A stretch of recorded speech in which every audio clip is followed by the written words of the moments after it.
Eccola. Buon pomeriggio, Just. Buon pomeriggio, Spawn. Si fa la storia della medicina, chiaramente, qui.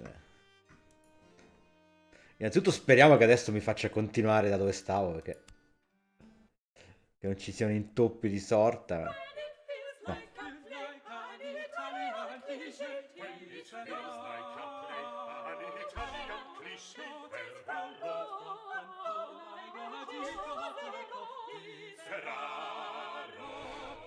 Signor Ferraro.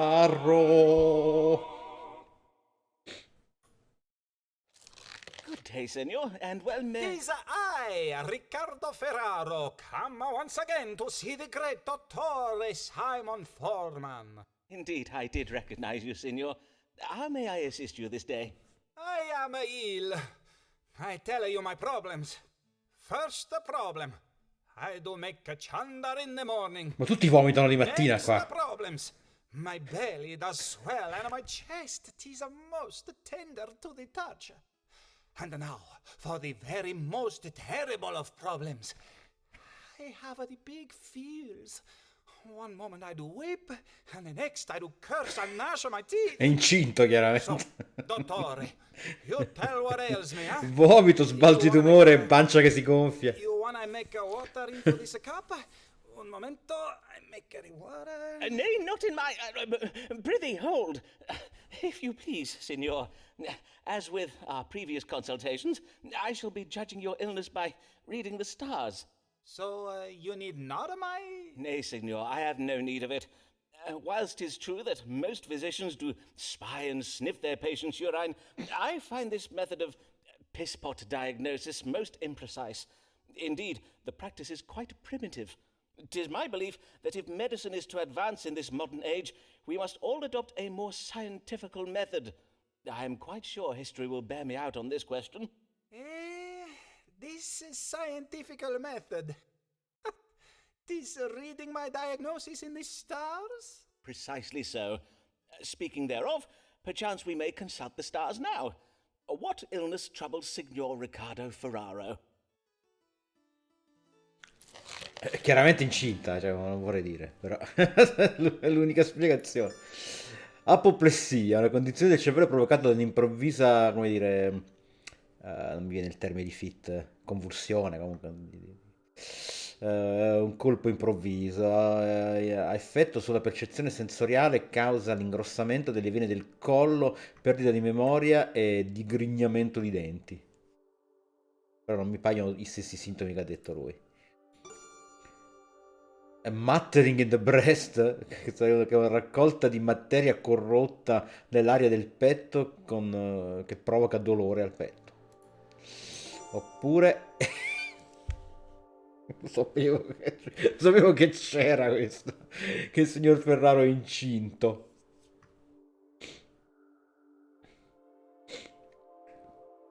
Ma sono tentato di dirgli che è incinto, guarda. Dai, basta. Vediamo che succede, dai.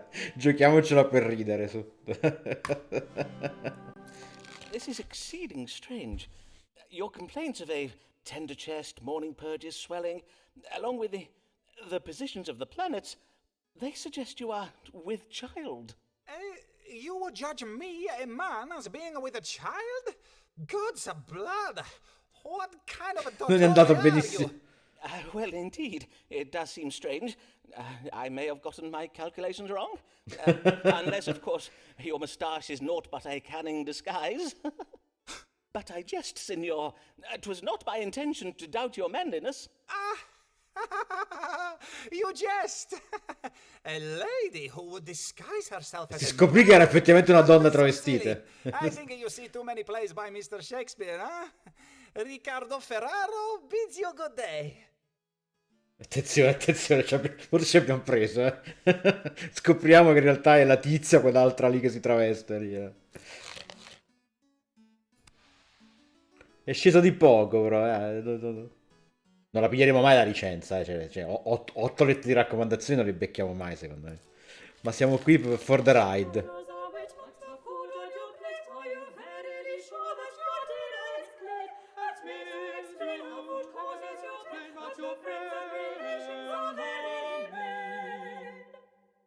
Questo è l'ipocondriaco complottaro lì. Good day, Mr. Mugg. Pray tell, did the matter with the cherries resolve itself in the end? Aye, indeed. I did tell my friend, Mr. Sprottle, what you said about how my shouting at him was owing to an upset of bile in my spleen. I also did speak to him on the evils of onions. I think he was most interested. E infatti, And what may I assist you with this day, Mr. Mugg? I have the spotted fever. I must begin treatment now, or else I will... Hold, sir.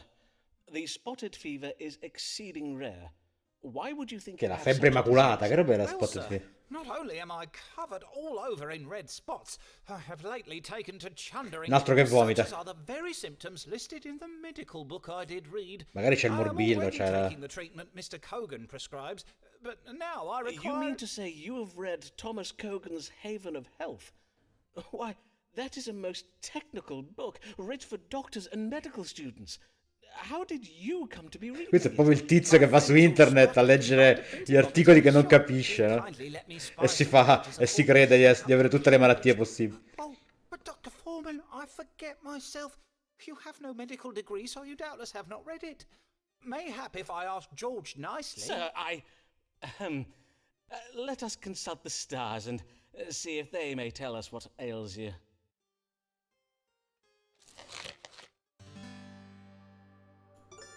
Ipocondriaca, ti pare.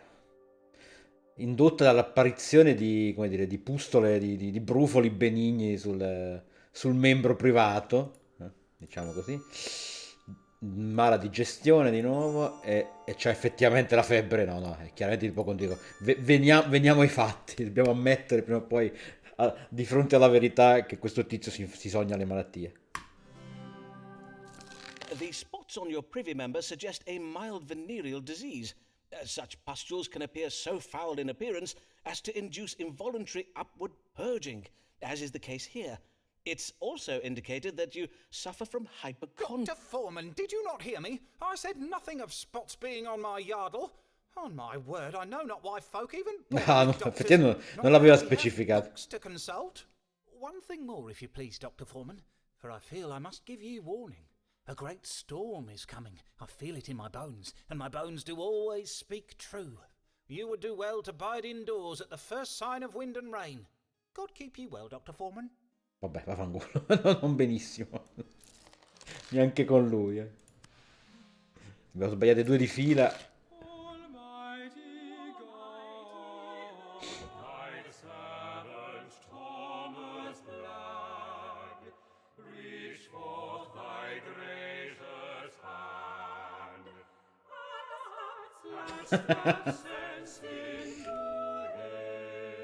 Questo era quello che era partito per la spedizione. Cioè, aveva investito sulla spedizione.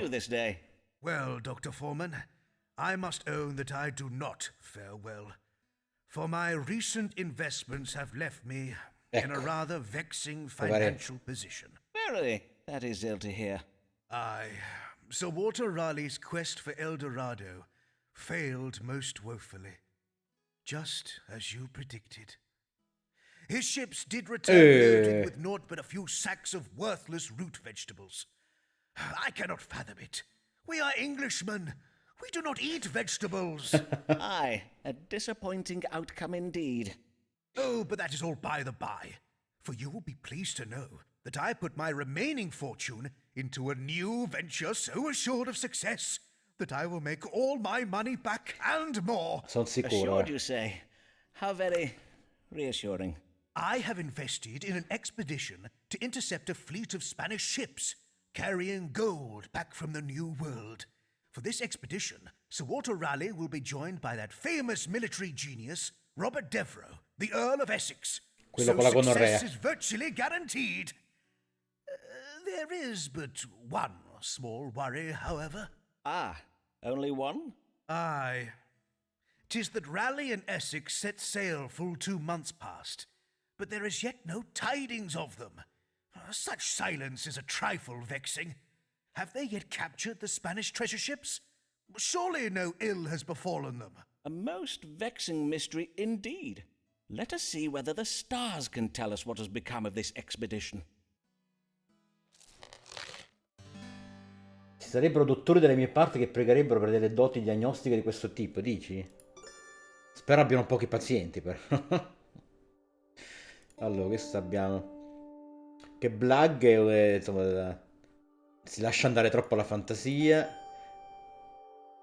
Gli angeli benediranno Blag, ma lui deve essere paziente. Ok. Questa invece è una battaglia violenta, si sta svolgendo in un clima straniero, insomma in un ambiente straniero. Dio ha dato a Blag una buona intuizione.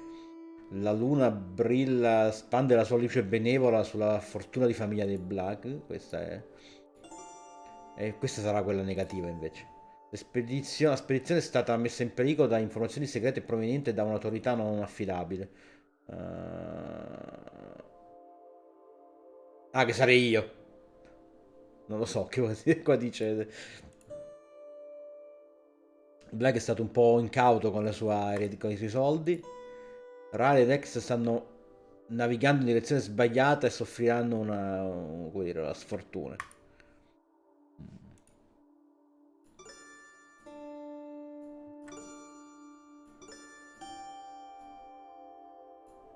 Questo è porta pazienza, questo è... Andrà tutto bene. E questo è...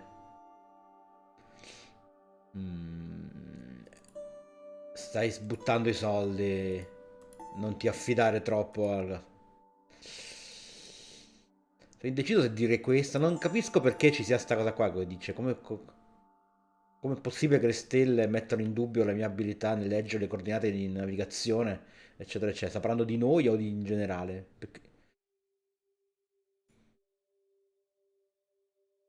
Ah no, noi in effetti abbiamo dato anche delle indicazioni al tizio lì, a Serrale, o mi sbaglio? Dopo la faccenda della gonorrea lì, lui era venuto da noi a chiederci delle indicazioni per la spedizione. E io non mi ricordo che gli abbiamo detto. Questo è porta pazienza? Sì, porta pazienza, Blag. Andiamo, andiamo. Aye, forsooth. It is no surprise you have not yet received tidings, for though good angels do guide events in your favor, it will take some time, for they are very aged angels, and as such are tiresome slow. Gli angeli sono Indeed, anziani, 'tis well you are sono a man lenti. adept at creative thinking and partaking of leisurely pursuits, for you will have many hours to fill while you wait. Very wise advice indeed. I have merely to exercise the Christian virtue of patience, and doubtless all will end well. Fai mano all'arte. Dai, dai, cacchio, dai, per poco. Per un niente proprio. Almeno un po'. Eccola.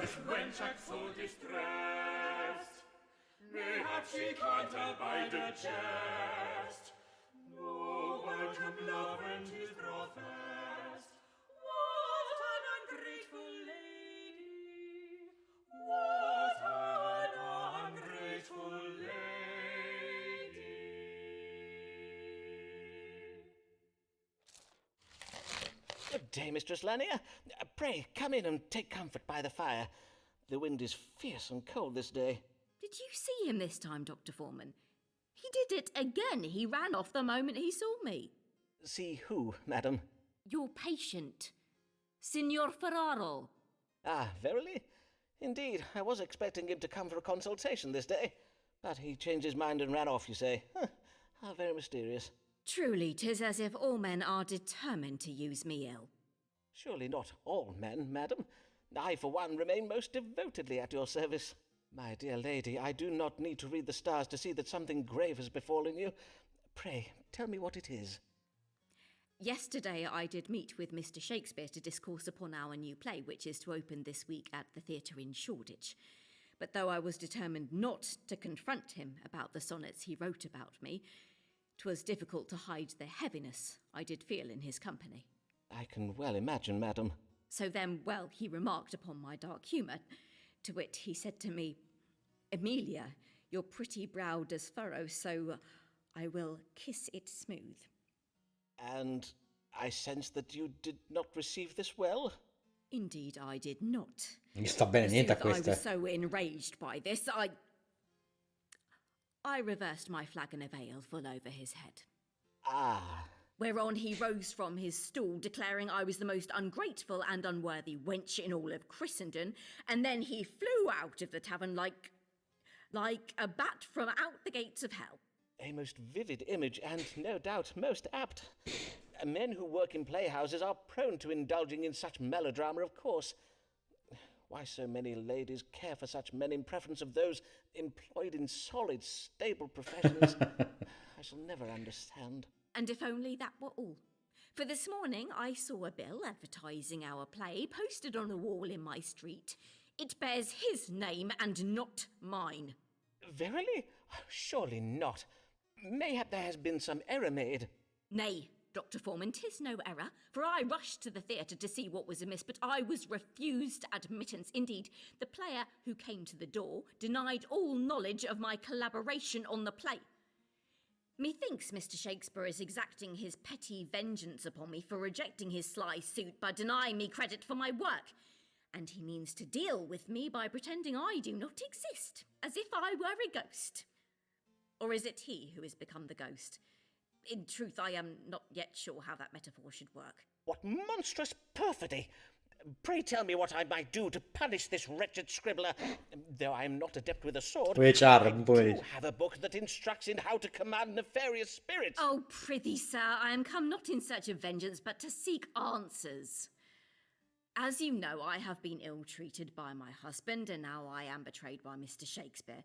Pray, read the stars and answer me this, Dr. Foreman. Will I ever be able to trust, even love, a man again?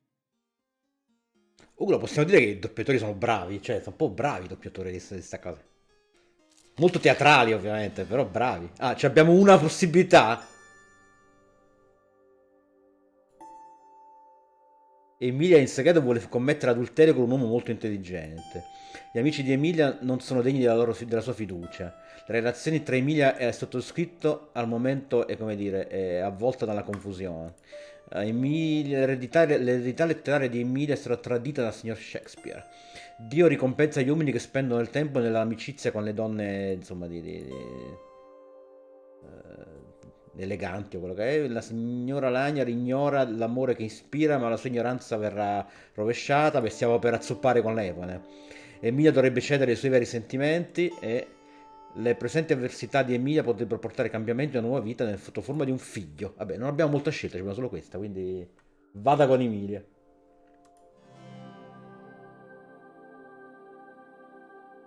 Coitus post consultatio pure qua. To Vediamo. your question of whether there yet be a man in this world worthy of your trust and affections, Si contenga, Spawn, manteniamoci su un livello elevato letteralmente, letterario. so clearly.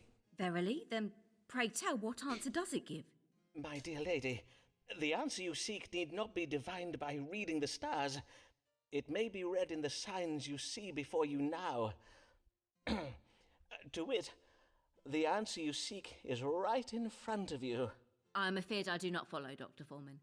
'Tis your feather quill, a half-eaten apple, your desk is a little untidy, and I must confess the symbolism in Flemish still-life painting has always quite confounded me.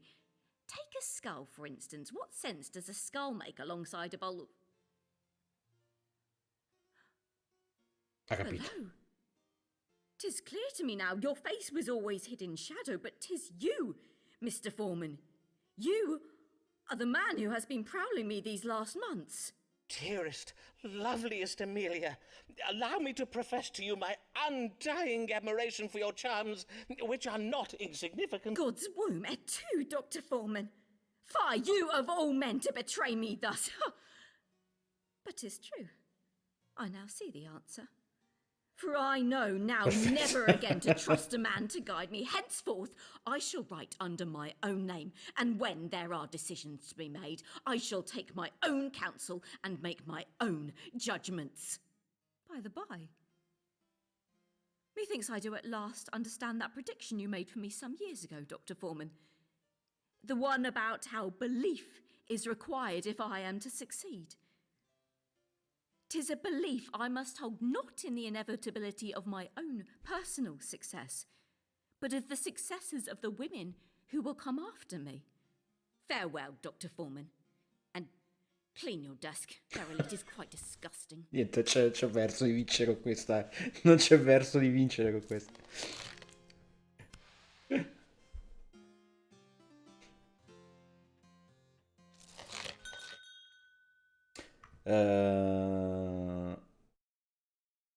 Signore, devo chiederle di non incoraggiare mio marito Nicholas nelle sue, come dire, fantasie. Le imploro, insomma, di considerare i problemi che sta causando alla nostra famiglia, rafforzando le sue illusioni. Ah, la moglie dei mag? Ok. Che sta spendendo un sacco di soldi, giusto? E questo è nuovo.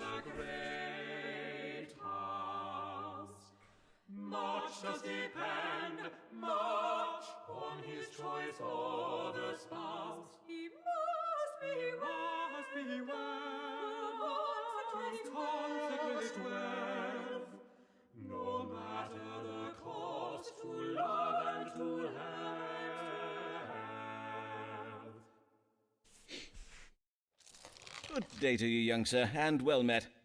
You are Lancelot Moore of Middlesex, are you not?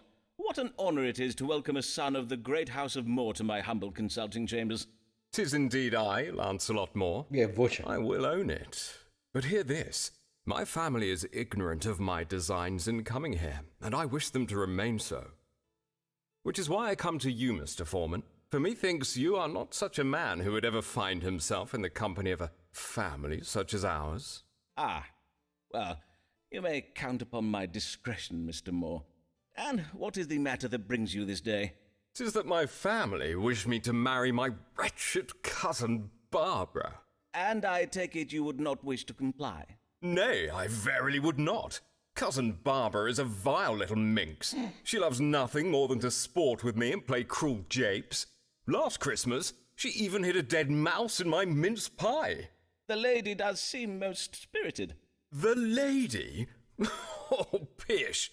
Cousin Barbara is hardly a lady, for she is not 14 years of age.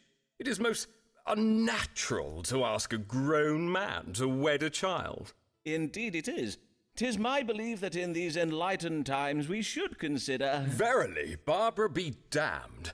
My heart belongs to a true woman, not a freckled, scrawny slip of a girl. A full-blossomed woman. A woman, you say? Aye, Marion, my other cousin. I see. Ah, Marion, so beguiling are her shapely charms. Oh, to lie, if not to die, in Marion's arms. So soft her lips, so sweet her face. Oh, how I yearn for her embrace. Parla pure in rima. Oh. In me she hath such passion stirred, a fever rises in my... But nay, I pray for death, and would be martyred if from her I be thus parted. And so you see, you must help me forestall this wretched marriage, so that I might wed my sweet cousin Marion. Mr. Foreman? Mr. Foreman? Si è addormentato. Yes, indeed.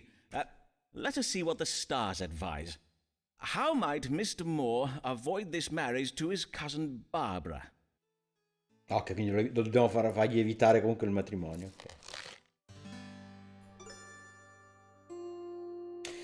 Se Moore dovesse diffondere una voce su guardo Barbara, insomma, che Barbara è sessualmente attiva, i piani di matrimonio sarebbero cancellati. Una poraccia.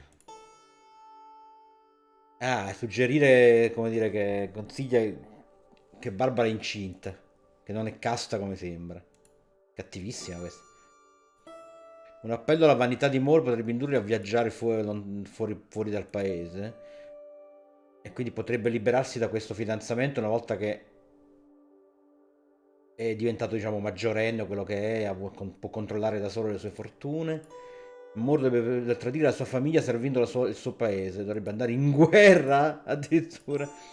E questa invece, Barbara non è felice del matrimonio. L'aiuto di Dio arriverà attraverso la cugina Barbara, che è sia intelligente che ribelle. Cosa dice l'intuito di Moore sul matrimonio? È lì che giace la chiave per svelare, per sciogliere questo fidanzato. Questa mi piace, dai. Vediamo che bello. Non lo mandiamo in guerra, poraccio. You do not wish to marry your cousin Barbara, but have you considered whether she wishes to marry you? Nay, but I cannot think why she would not want to marry me. I am exceeding eligible. Aye, doubtless you are, Mr. Moore. But do you not think her unkind japes may indicate she harbours some degree of malice towards you? Mayhap you are right. I did find a toad in my bed Thursday last. 'Tis as if Barbara were possessed by a demon. Very possibly. And thus possessed, she may be distracted and not wholly aware of your, fine qualities. I advise you to simply bide your time, for the stars suggest she is a cunning maid who plans to thwart the marriage using a method of her own devising. Verily? Then I will leave it all to Barbara, as you advise. But it shall be on your head if I'm forced to marry her, Mr. Foreman. Oops. Poi si scopre che in realtà la cugina fa i capricci perché il suo modo di dimostrare affetto in realtà se lo vuole sposare, gli abbiamo rovinato quest'uomo. Hear ye! Spanish Armada nears English coast. Nation prepares for invasion whilst Queen searches for missing navy. Hear ye! Quindi le navi spagnole si avvicinano alle nostre rive, le truppe di terra della regina si preparano per ciò che promette di essere un massacro sanguinoso di inglesi per mano dei selvaggi cattolici del continente. Con le coste dell'Inghilterra indifese, gli esperti predicono che le navi spagnole salperanno lungo, insomma, lungo il Stamigi fino a Londra in pochi giorni. Le fonti nella corte reale dicono che la regina è più che un po', come dire, stressata dall'assenza della flotta reale che gli esperti descrivono come perduta. Ed è un po' colpa nostra. Oh, salve.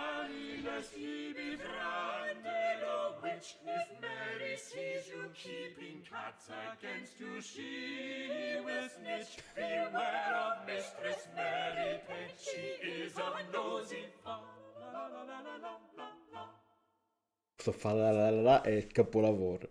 Questa era quella che accusava la vicina di essere tipo una strega, vale? Blessed even, Dr. Foreman. Mistress Payne, what brings you in such weather? 'Tis most dangerous to be about in it. Oh, it takes more than a little wind and rain to forestall me from doing the Lord's work. Besides, foul weather is naught but God's righteous vengeance upon London for the sinful debauchery of its inhabitants. Verily? Then I dread to think what northerners get up to of an evening. Pray heed me carefully, Dr. Foreman, for 'tis on a most pressing matter that I am come. Doubtless you have heard the news. The Spanish Armada does sail once again towards England's shores. It seems this latest Armada was most unexpected. Well, as 'tis oft said, no one expects the Spanish army. 'Tis very grave this Lo time, sapevo. for I have heard tell that our own warships are far away at sea, and with our coasts undefended, a Catholic horde may soon be sailing up the Thames to slay us all. Aye, our situation is most grave indeed. But what would you have me tell you, Mistress Payne? I wish to know whether the English fleet will arrive home in time to defend our shores, or might we ordinary folk be compelled to take up arms to defend ourselves? Dr. Foreman, are you ready to beat off the Catholics, come what may? Am I ready to beat off the... prithee, madam, let us pray the need never arises. Perchance the stars will offer us some reassurance. Will the Royal Naval Fleet return home in time to defend England from the Spanish Armada? Secondo me no. Però la citazione dei Monty Python messa così di giustezza mi è piaciuta. Perché non è... buttata lì, capito come si fa, senza sottolinearla troppo. Allora, questa che abbiamo qua. La volontà dei malvagi angeli cattolici verrà, come dire, sventata da un mortale evento imprevisto. La flotta spagnola verrà ritardata a causa della pigrizia dei propri marinai. Le autorità non possono... Non ci si può aspettare che le autorità facciano il loro dovere di difendere gli inglesi normali, le persone comuni, insomma. La signora Payne deve sollevare i propri vicini perché prendono le armi. L'esercito, la flotta reale è assente perché è andata in cerca di oro, ovviamente, per colpa anche un po' nostra. Le ambizioni verranno sventate dalla confusione e da un piano astuto per rubare delle merci nasceranno delle spiacevolezze. Mi piace questa. Va. Sto sviluppando Disc Elysium su Switch, ah sì? Buono. So quanto sarà pratico leggere quei testi sullo schermino, però è lo stesso problema che avrà quando arriverà pure Baldur's Gate e compagnia. O sono già usciti Baldur's Gate, la collection di GDR classici su Switch, è già uscita. Buono comunque, buono. Più vende quel gioco e meglio è. Madam, know you of Robert Devereux, the Earl of Essex? Or of Sir Walter Raleigh, perchance? Oh, young Lord Devereux, such a Ah, sono già talented usciti. young man. My niece is especially taken with him. Well, it would seem the pair did take the royal fleet on an expedition to intercept and seize gold being transported back to Spain from the New World. But their plan went awry, and now they are lost at sea. I am afeard that, short of a miracle, a Spanish invasion is indeed imminent. Her Majesty would risk her realm and the lives of her subjects for the sake of gold. Then now present danger does not surprise me. England's downfall will be God's punishment for our Queen's greed and avarice. Well, to be fair to Her Majesty, I do not imagine she gave Devereux and Raleigh permission to... Oh, my days! With a Spanish invasion nigh, I know not how to calm my anxious passions. Methinks I shall take to bed with Paul and Matthew this even. Oh, yes, I see. The Book of Paul and the Book of Matthew. Aye, verily. Holy Scripture does give great comfort to a distressed mind. God keep ye well, Mistress Payne. Non sono sicuro che parlasse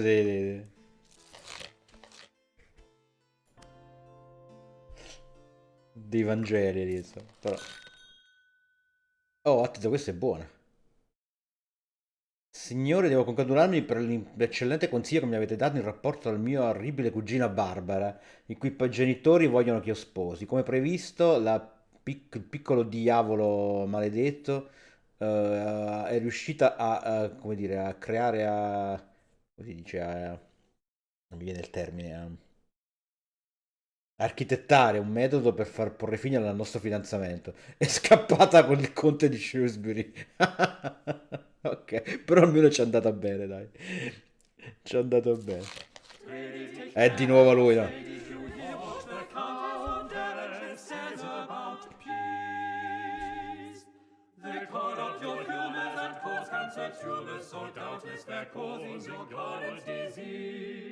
Ma anche i piselli sono buoni più dopo le ciliegie. Switch ha comunque l'opzione TV. No, infatti, ovviamente, sì, chiaro. Okay. Good morrow, Mr. Mugg. Back again so soon. And yet your red spots do seem to have faded. Aye, those spots were naught but the work of fleas. My wife did beat the rugs and banish the dogs from the house. She'll be beating and banishing me next if she has her way. Well, I am glad to hear you are faring better. What brings you this day? I have a humoral imbalance and need treating for it. A humoral imbalance, you say? Well, 'tis true that an imbalance of humours can affect a man's mood. For instance, an excess of black bile, which is a cold, dry humour, can provoke feelings of melancholy, whereas yellow bile is hot and dry. I thank ye for the explanation, Dr. Foreman, but I did learn all about humours when I took supper with my friend, Mistress Ollingworth. She has a humoral imbalance and takes medicine for it. Hence, I am come this day for medicine to treat my own imbalance. I see. And what mental symptoms are you experiencing? Any unusual or troubling feelings? Aye, very troubling. Why, I find myself a-fretting and a-pacing all the day long. Even my wife has remarked upon it. Anxiety and agitation. Pray tell, did these feelings begin before or after you spoke with your friend, Mistress Ollingworth? Let me see now. After, methinks. Aye, after. Why? Does that matter? Yes, quite possibly. But let us see what these stars do have to say. What humoral imbalance does ail my querent, Nicholas Mugg? Io insisto con l'ipocondria con questo, mi ha rotto le scatole. Cioè. Scusate un attimo. Oh, ok. Costipazione. Ok. Ah, non c'è. Ok, c'è la costipazione e la collera, insomma. Uno squilibrio umorale del colera che può... manco colera, del... non so come si traduca bene, comunque. Che può provocare sintomi di rabbia, impazienza e irritabilità. E questa è buona. Costipazione. E allora andiamo con questa, mi ispira di più questo. Di collera, ecco, più che collera, giusto. Have you a diagnosis yet? This day I am to dine with Mistress Ollingworth, and I wish to tell her all about it. Aye, 'tis done. You have a choleric temperament, brought on by a minor imbalance of yellow bile. It does often induce feelings of irritability and impatience in the sufferer, and in severe cases, it can provoke outbursts of anger. I see. How very interesting. Noi abbiamo fatto fesse We con te. must counter the excess of this hot, dry humour with wet and cooling elements. Take this powder of violets and salt and boil it in some water. L'omeopatia Then you must drink the praticamente, infusion attenzione. once it is cooled. I thank ye for this medicine, Dr. Foreman. But may I I trouble fiori di you for Bach. twice the dose of it? For if the symptoms be what you say, I think my wife had best be taking it as well. Ok, questa è andata di lusso, eh. Abbiamo fatto stracontento, l'abbiamo fatto. Hear ye! Spanish Armada sunk by English storm! Ci avevo preso qui che dicevo la provvidenza divina provvederà, che praticamente. A dimostrazione ulteriore che Dio ama l'Inghilterra più che dei nostri nemici cattolici, la flotta spagnola è stata sconfitta da una possente tempesta che ha infuriato nel canale inglese per quasi 3 giorni. Ciò che resta dell'armata è tornata in Spagna. Insomma, con cacchioni tra luci, i setacciatori di spiagge, i perquisitori di spiagge, faranno bene ad attendere che la tempesta si calmi prima di saccheggiare i cadaveri che sono stati trasportati a riva. Letteralmente i pettinatori di spiagge, non so quale sia un termine corretto in italiano. Ah, eccolo di nuovo.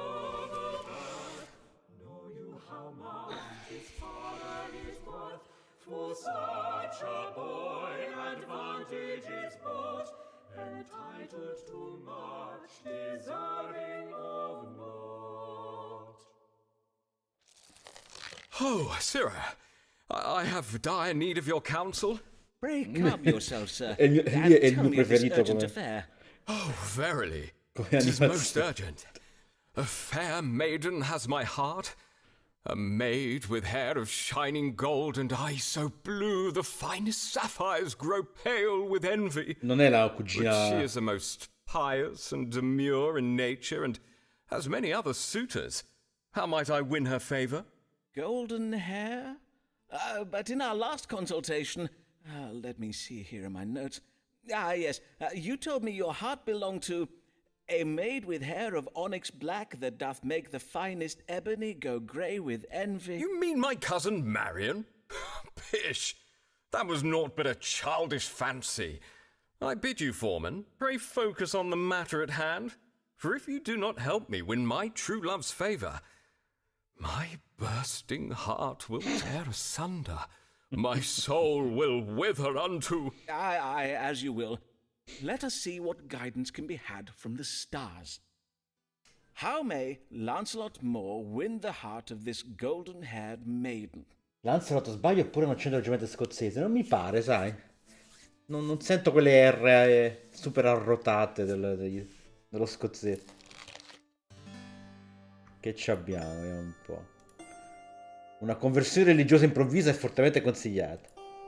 Le speranze di Moore si realizzeranno, ma deve essere, come dire, disciplinato e paziente. La natura segreta della fanciulla si nasconde sotto un velo di falso fervore religioso. A quanto pare Moore ha una natura brutale. Moore può vincere la mano della donna con gioielli e bei oggetti di lusso. Moore dovrebbe mentire sulla dimensione della propria fortuna, sulla quantità della propria fortuna. Che dice come dire, un problema da poco per come dire, un pamoncello così pieno di sé, insomma. Il padre della fanciulla ha un partner di affari ingannevole.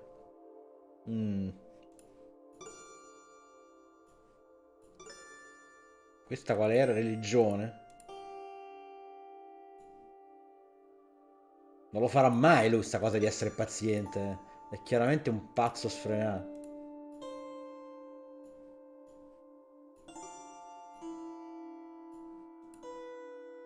Proviamo questa. Tanto lui è contento di fingere. It would seem the fiercest rival for the maiden's favour is one of her father's business partners. He is a deceitful knave who tells the father lies. You must best him by telling even greater lies. Sembra un Tell ottimo her father sistema. you are much wealthier than you verily are, and he will surely favor your advances. A father's business partner, you say? But is he not? Oh, God's teeth! The man is her uncle. If he seeks to wed his niece, I do not think it right. Fie, 'twould be very wrong. I will go to her father and tell him it is better he favour me than bestow his daughter's hand on his own brother. I bid you good day, Foreman, for it is most urgent that I deliver the poor girl from such an unnatural fate. Questo mancava pochissimo, no? Per prendere la raccomandazione. No, non era lui. Chi era quello che era al 95%? Era l'altro? Quello prima? Ehi, questo non si vedeva da un po'. She does care not what you think. Her head may end up down the sink, but Alice cares not what you think. Good day, Mistress Black. What brings you? Oh, Dr. Foreman, I have worked myself into such a state that I have urgent need of you. È embriachissima, tutta rossa in faccia. You have you? Well then, let me just, Yea, I have urgent need of your counsel. I am certain that my husband Blarg is hiding a shameful secret from me.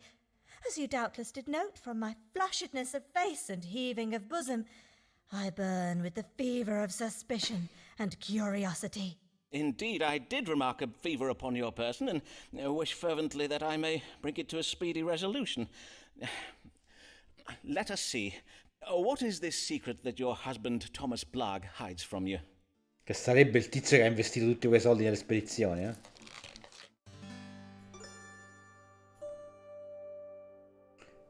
A quanto pare Alice riediterà bei soldi, insomma, uno di questi giorni. Il marito di Alice serve sua moglie e la sua famiglia bene, insomma, attraverso la gestione frugale delle loro finanze. Non sono convinto che sia così, eh. Il segreto ha a che fare con l'improvvisa trasformazione della sua fortuna.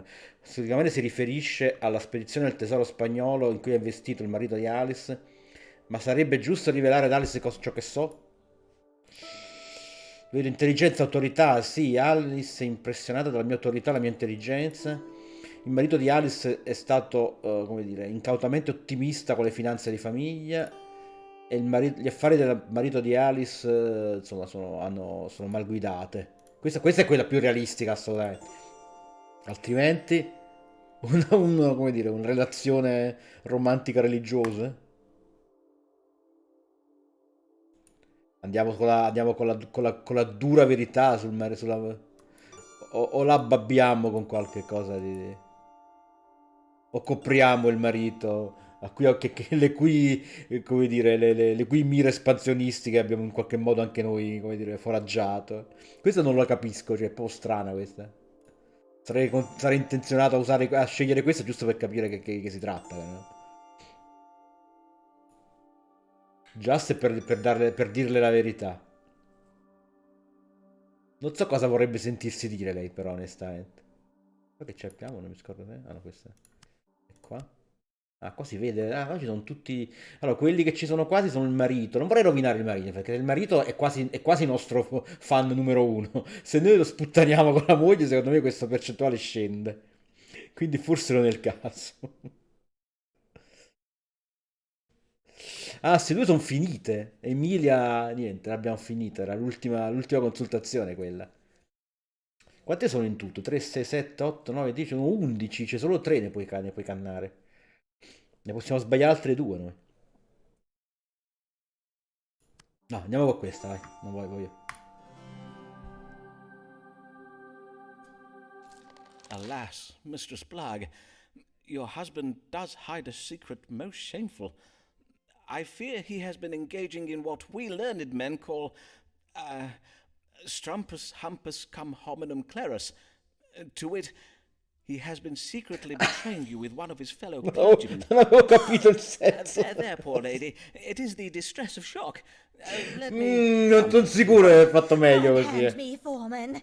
What boil-brained nonsense you L'ho just cannato speak. male. I have had wise counsel from Myrtle, the mump-headed alewife at the Quiet Bear. Verily, I think I will repair there presently for a calming ale. È andata malissimo con questa. Malissimo. Però lei deve tornare ancora 4-5 volte qua. Quindi. Non ho capito che intendesse che una relazione con un altro prete, un altro... Ah, questo gli è morto un altro marito, infatti.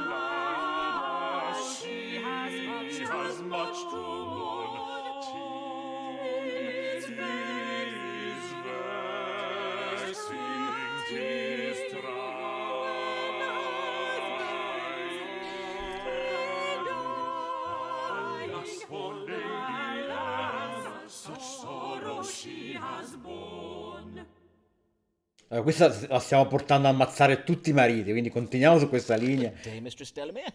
Good day, Dr. Come stiamo con lei? Emma Sharp, siamo a 60 su 100. Foreman, 'tis Lady Dyer now. I remarried after poor Mr. Delamere passed. Verily? Oh, I am full sorry to hear of your husband's demise, my lady. 'Twas his weak heart, as you did warn me. John collapsed and died at a mask ball, for someone, we know not whom, came to the ball dressed as a monstrous spider. Poor Mr. Delamere. He was always so afeard of spiders. Oh, what a ghastly business. You must have been most distressed. Yes, I was. So I hope you will understand why I worry for the health of my new husband, Lord Dyer. Mayhap 'tis not at all. Scommetto che è vecchio pure lui. And yet you would wish to know so that you may rest easier. Why, of course, my lady. Pray, describe Lord Dyer's troubles to me, no matter how trifling they may seem to you. Well, I have noted that my husband awakens many times in the night to make water. La prostata, Mayhap 'tis the reason why he tires so easily during the day. And he does oft complain of thirst and hunger, even after meals.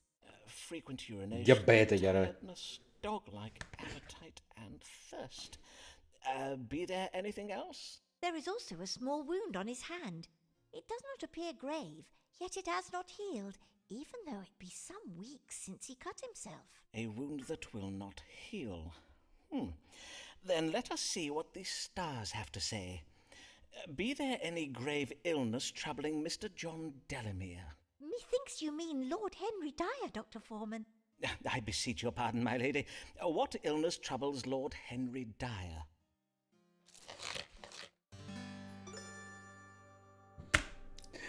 Chiaramente la prima è il diabete proprio. Questa è stregoneria come al solito. E qual è l'ultima? Cancrena della mano. Caratterizzata da un'infiammazione causata da... No, diabete tutta la vita, dai. Lo ammazzerà a botta di torte di torte dolci, chiaramente. It seemed Lord Dyer suffers from the diabetes. 'Tis a grave case of it, I am afeard. God mend me. Then how am I to keep my husband from dying of it? Well, the consumption of lettuce seeds and barley water can help, and you must not allow him to take honey or sweetmeats. In truth, I am a little concerned about the wound on his lordship's hand, though it be minor. 'Tis the diabetes that prevents it from healing. Oh, then what should be done about it? Take Lord Dyer to a barber surgeon, where he may have leeches Esatto, 2 sanguisughe. draw out the corrupt blood to È tutto hasten the qua. healing. But prithee, be sure that your husband never cuts himself again, for the corruption of blood such cuts occasion in a sufferer of the diabetes, well, they oftentimes prove fatal. Oh, then I shall do precisely as you advised, Dr. Foreman. Abbiamo condannato un altro poveraccio. Good day. Però abbiamo quasi un'altra lettera di raccomandazione. Ehi, ma quanto tempo! Must love fallen still, else would she have come here? Mayhap she's gravely ill. Good day, Mistress Allen. I hear a child was lately born to you. I trust he is well? Yes, Ha sgravato, come si God dice. has favoured us with a Okay. healthy boy. He is a true blessing to Mr. Allen and me. Il mal sottile. Pray Il mal he sottile. remains so. That is, that this child remains in good health. And as I do ail of something, Normally I would not have come, but methinks 'tis best I am treated, for the sake of Marmaduke, lest he take ill from me. Marmaduke ha chiamato il figlio? See. Then pray describe your troubles to me, Ave, Mistress Allen. Well, in truth, 'tis but a cough, but indeed at first I thought 'twas naught but a chilly cold, but 'tis many weeks now, and it lingers still. Forsooth, I am afeard it does grow worse. Many weeks, you say? O il coronavirus. Aye, that is most concerning. Let us see what the stars have to say. What ails Mistress Avis Allen, and how may she be cured? Mattering in the breast, che è quello che è uscito pure prima. Stregoneria, no dai, vabbè. Dai, tanto ormai lei ce l'ha data la lettera di... Andiamo con Mattering in the breast. Before I complete my judgment, madam, I must ask a question of medical relevance. Who is the true father of your... God mend me, Simon! You would plague me with your suspicious fancies even now, in my very hour of need. Have you no thought for my son and my... I am full sick of your jealous delusions. Oh, verily, I should never have come. I will bid ye good day now, Simon. But would you not wish to know what ails you? Indeed, I would. Which is why I will be finding myself Ha another... preso una piega che non mi aspettavo. Ma perché? L'ha presa malissimo.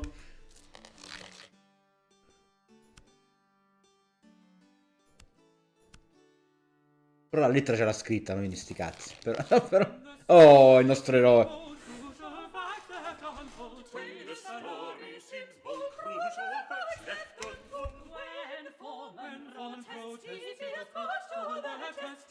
Ferraro, signor Ferraro.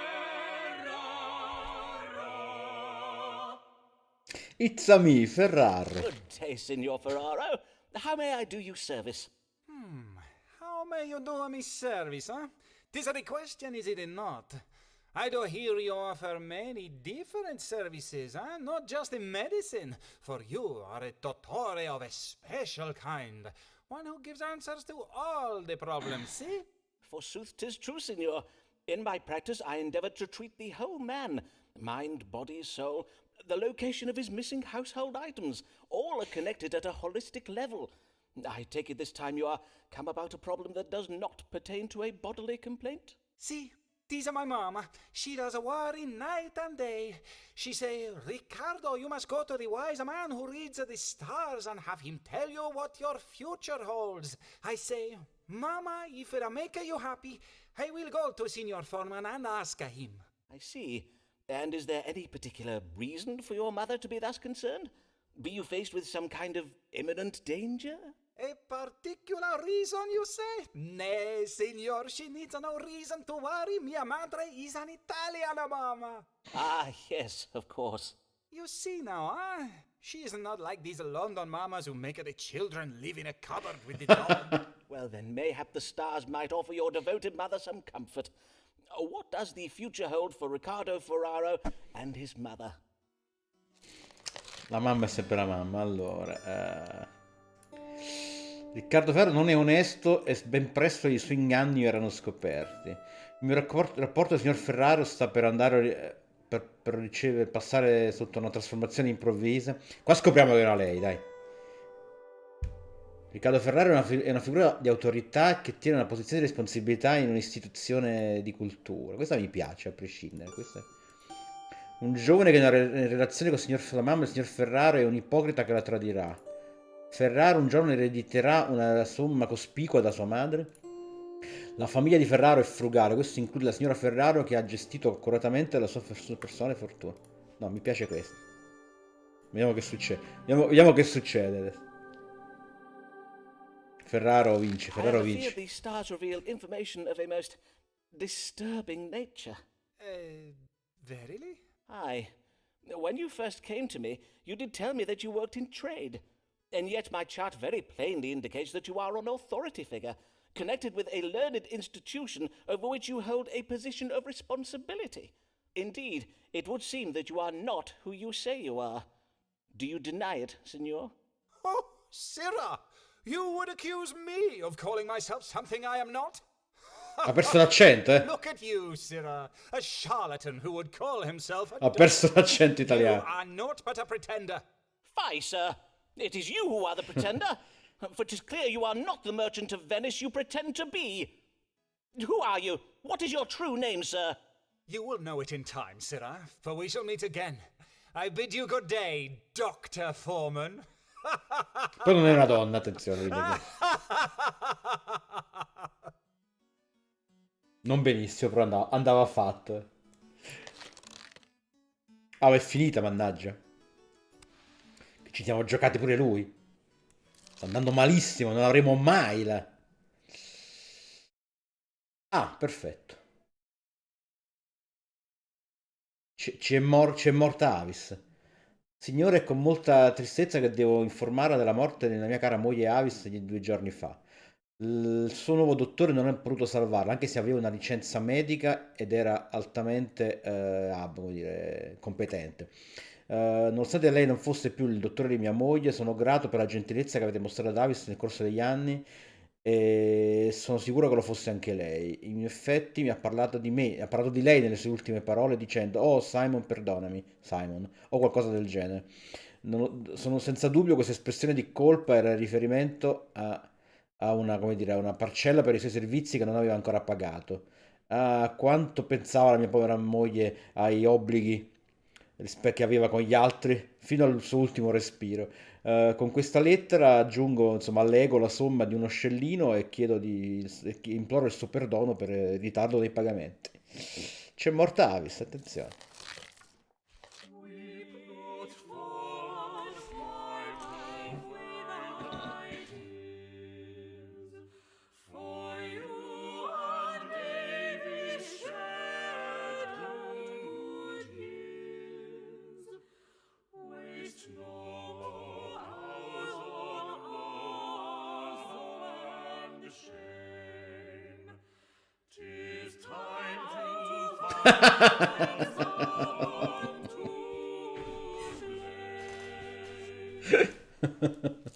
But why did you not let me save you, Avis?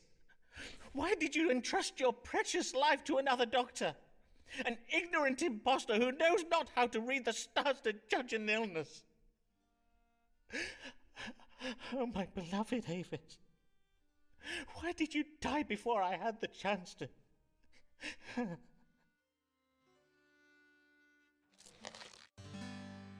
Di chi è la colpa della morte della mia adorata Avis?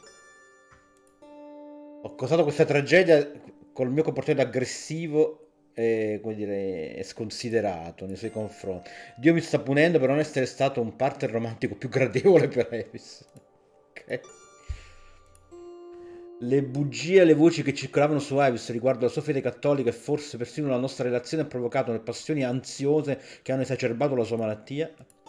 Avis insomma, ha trascurato la sua salute per pensare al figlio, fondamentalmente. La decisione improvvisa di Avis di cercare un nuovo dottore ha condotto alla sua morte. La morte di Avis è stata colpa del dottore con una licenza medica, no dai. Andiamo con questo. See, perchance even I might not have had the power to save her. Avis was so fragile. And yet so strong was her will to be a mother, she sacrificed what remained of her vital spirits to bear and nurture her child. Oh, Avis, how I wish I had been there to comfort and care for you in your final hours.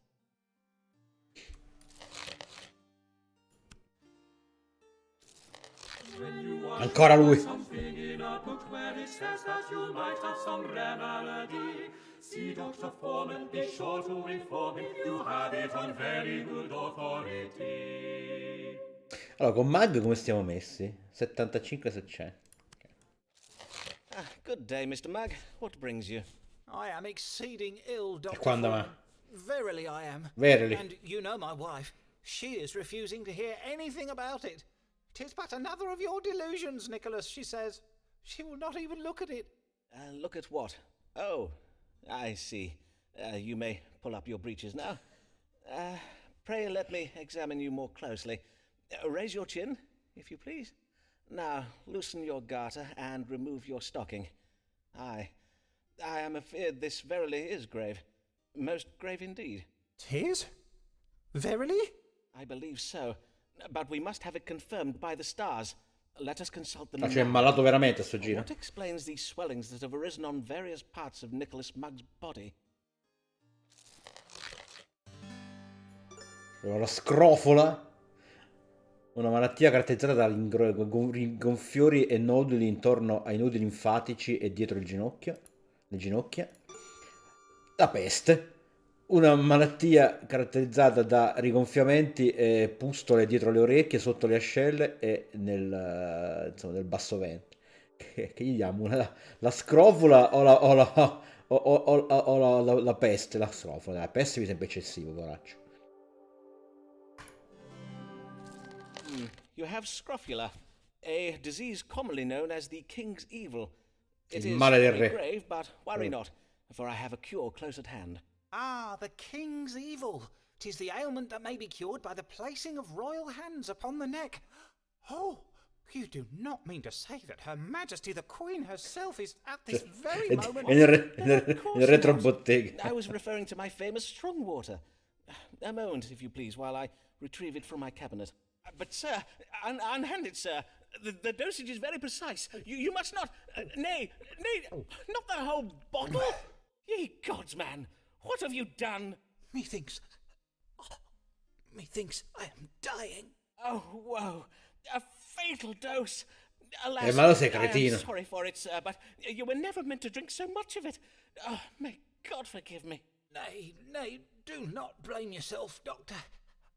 Thank ye heartily, for at last all shall know, my wife, my friends, how wrong they were, and how I did speak true. William! William! Oh, curse it, where is that feckless manservant of mine? William! Go forth and fetch the vicar! Cioè, questo è morto contento perché finalmente ha dimostrato a tutti che era veramente malato e non era un cazzo di ipocondriaco. Ok.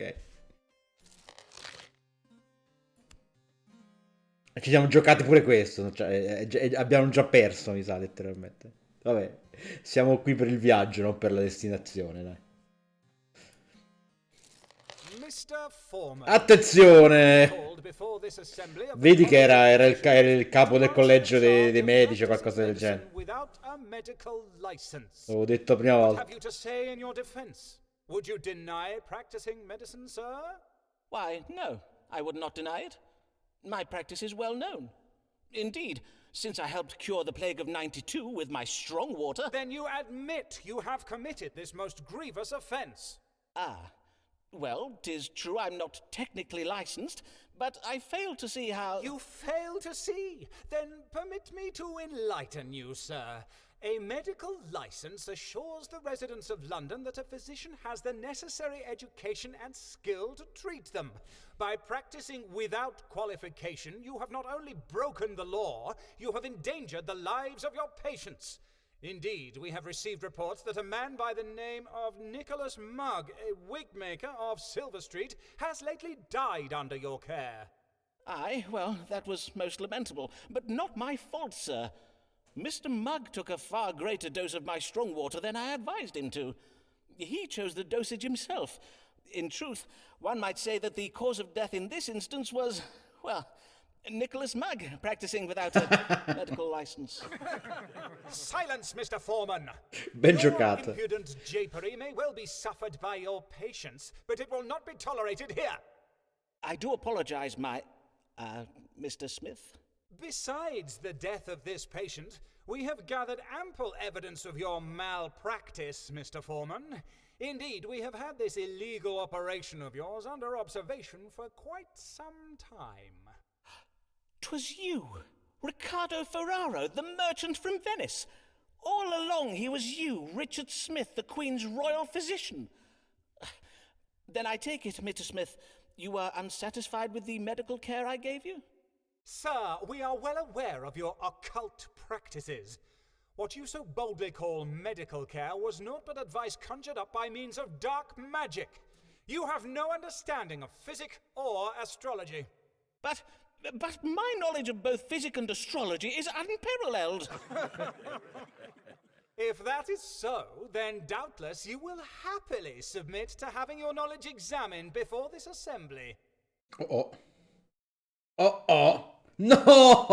Avrei dovuto leggermi le cose durante il significato delle stelle durante le scelte che facevo. Porca vacca! Siamo spacciati. Siamo spacciati, è tutto finito. Quale pianeta o stella rappresenta l'autorità? A me verrebbe da dire il Sole, però. Il Re Sole, il Sole. Perché c'è scritto quando leggi le cose, no? Io quelli l'ho saltato, leggevo solo la spiegazione, non avrei mai immaginato che sarebbe stato importante leggere pure le varie stelle a cosa corrispondono. Qualcuno ha qualcosa in contrario contro il Sole? Qualcuno si ricorda che non è il Sole? Che Marte non crea autorità, Marte. Sono indeciso tra Marte e il Sole. Spawn dice Marte. Allora vado con Marte, così se è sbagliato è colpa di Stone, di Spawn. Gli uomini vengono da Marte, le donne da Venere. Era sbagliata quella Marte comunque. Il flegma è... Il flegma è freddo e umido. Caldo e umido. Caldo e asciutto. Caldo e umido? O freddo? Freddo e umido. Ok. Quale segno dello zodiaco regna sulle parti private? Sagittario, Scorpione, Acquario o Bilancia? Le parti private, ci hanno capiti, no? I genitali sarebbe.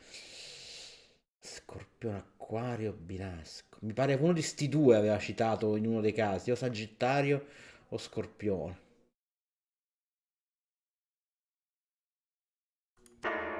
Sbagliato. Silence!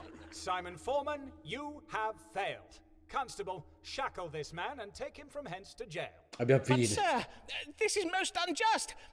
Pray afford me the chance to unhand me, you rogue. È finita? È stato breve ma intensa questa sessione.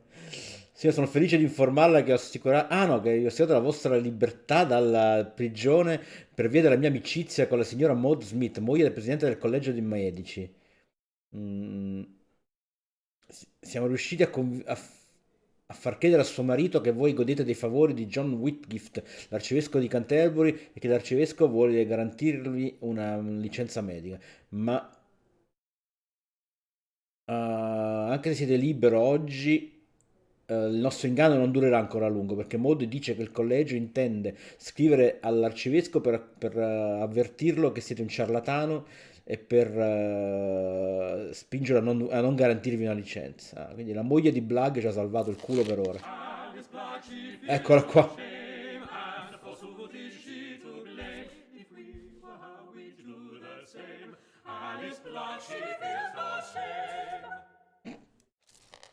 Good day, Mistress Blagg. Before we start, I must thank you for having used your influence to help me resolve my recent difficulties. Say nothing of it. Those doctors and their College of Physicians. Naught but a band of piss-pot sniffing bullies, so they are. Besides, I needed you out of prison so that you might read the stars for me. I see. And what would you have me advise you on? What know you of Richard Bancroft, the Bishop of London? Not much, in truth. But I did attend the Easter service at St. Paul's. I found the bishop's sermon on the virtues of chastity and abstinence most compelling. Why, you know him well? Not very well as yet. I was seated beside him at an Episcopal dinner Saturday last. We discoursed a while. Bishop Bancroft is a most charming man. But there was a moment when we did both reach for the brandy decanter. Our eyes met and I felt something. 'Twas a spark between you and the bishop? You felt a certain frisson in the air? Nay, I felt a certain hand up my skirts, more like.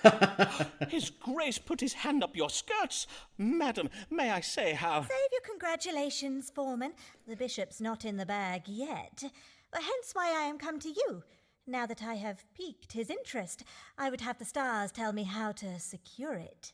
Ah, then you wish to pursue an amorous affair with Bishop Bancroft. But what of your husband, Dean Blagg? Oh, do not speak to me of my husband. Thomas Blagg is not fit to secure his wife's future.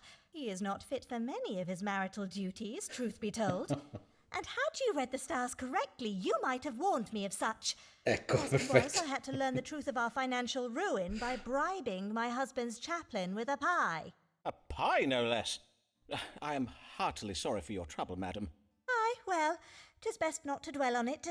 Let us press on with this day's reading, if you please. Of course, let us consult the stars.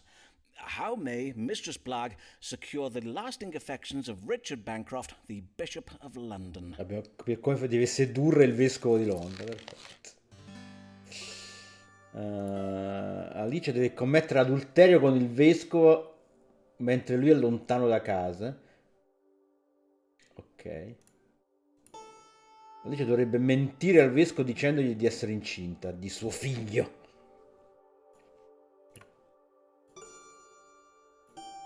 Se Alice cambia il suo approccio e dimostra, insomma, di sapersi contenere, i buoni angeli aiuteranno nei suoi piani. Le probabilità di successo romantico verranno aumentate se adotterà un comportamento, come dire, quieto e pudico. La cosa responsabile da fare sarebbe dire ad Alice la verità e mostrarle una prospettiva, insomma, sensata. La sua reazione potrebbe essere imprevedibile. Altrimenti commettere peccato andrebbe contro gli istinti cristiani di Alice. Alice si sta comportando in maniera un po' troppo, come dire, sconsiderata con le finanze del marito. Questa cos'era? Ah, questa è... dagliela subito. Questa è... comportati meglio.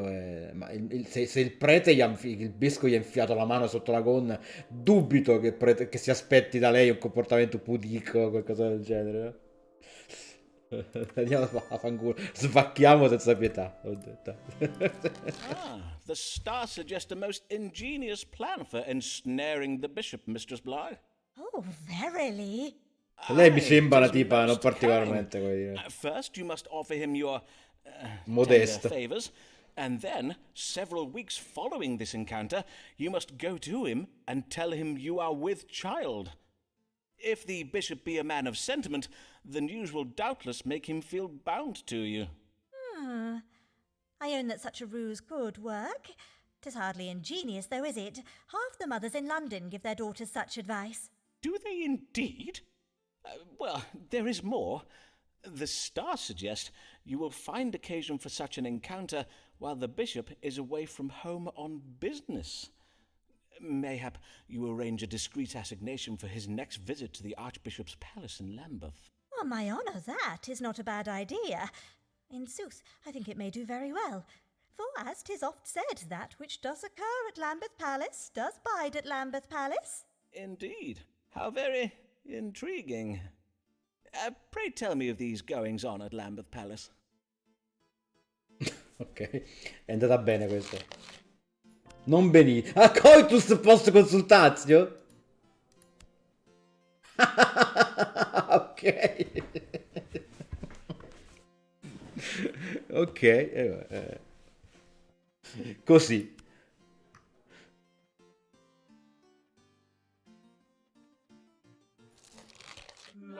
Ah, ecco di nuovo.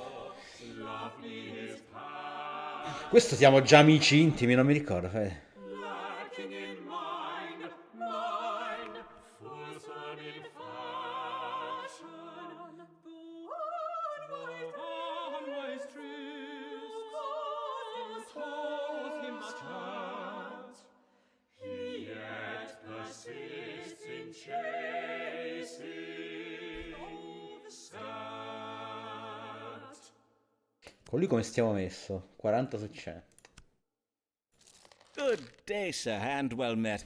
Oh, pray tell, did you secure the hand of the golden-haired maiden? Yea, verily I did. Though 'tis no thanks to you, Foreman. No. For when I told the maid's father of her uncle's designs upon her person, it set the household all a-rage. The mother even called me a fat-brained shade-lobber.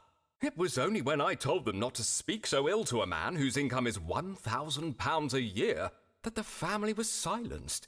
The father then declared that a coin is still a coin, no matter it be in the purse of a beef-witted sock-nozzler, and promised me his daughter's hand in marriage. I was made the happiest of men. Then I must congratulate you on your forthcoming nuptials. Will you be having a summer wedding, or...? Congratulate me?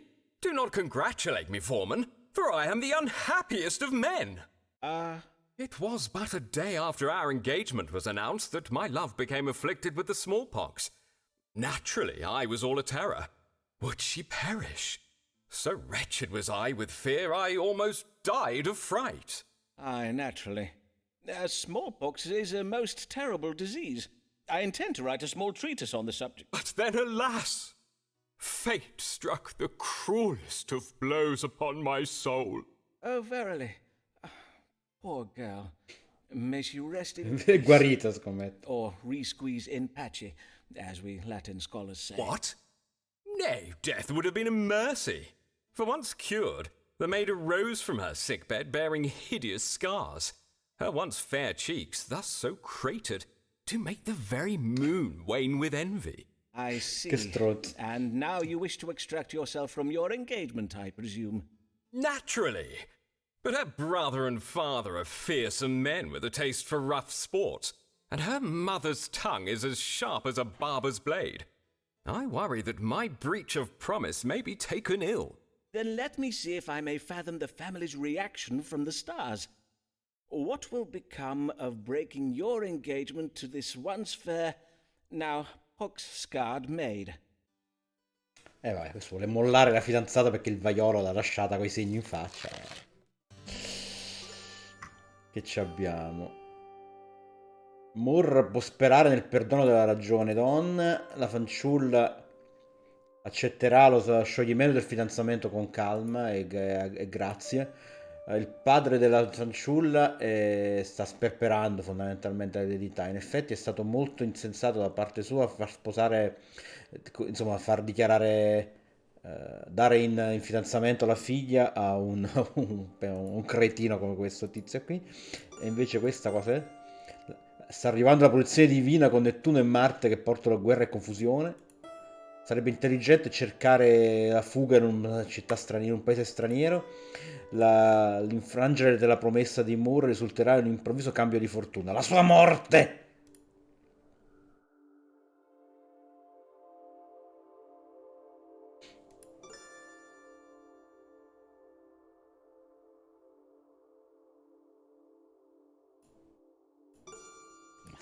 Ma chi se frega?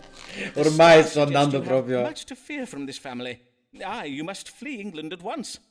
For according to my precise calculations, based on the current alignment of the planets, let me see now.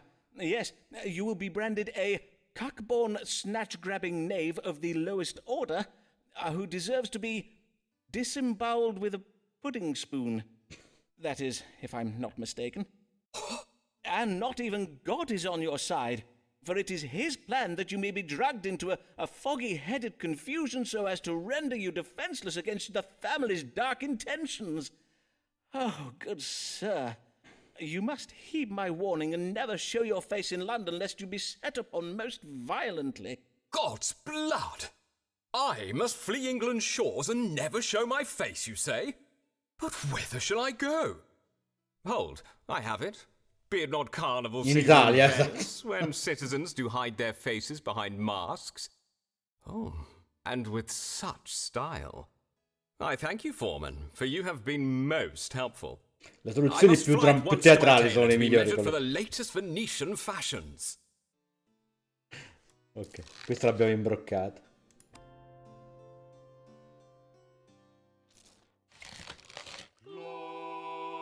Questo non l'abbiamo mai visto? O è venuto una volta secoli fa, non mi ricordo.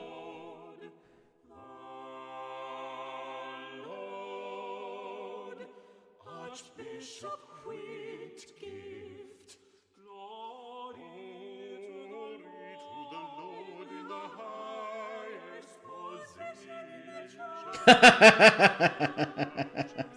For the Queen, glory to the Lord, Archbishop Whitgift. Ben giocata questa, gloria a Dio nell'alto della chiesa praticamente. Quindi questo è l'arcivescovo di Canterbury, è venuto direttamente da noi a Ho! Ho there! Be there anyone at home? Is it? By the saints, 'tis none other than Archbishop John Whitgift.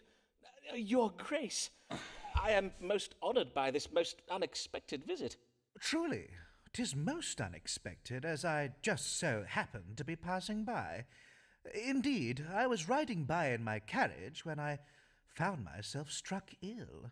My chaplain did suggest I take rest at the nearest residence, which did so happen to be this small dwelling. Forsooth, these rooms have the look of a physician's consulting chambers. Mayhap you are a doctor? If that be true, then praise be to God for this happy coincidence. A most Certo, per fortunate caso è coincidence capitato lui, indeed. I am Simon Foreman, a doctor of astrology and physic. At your Non ce l'hanno service, mandato Your per... Grace. Well then, Dr. Foreman, was it? Perchance you will tell me what ails me.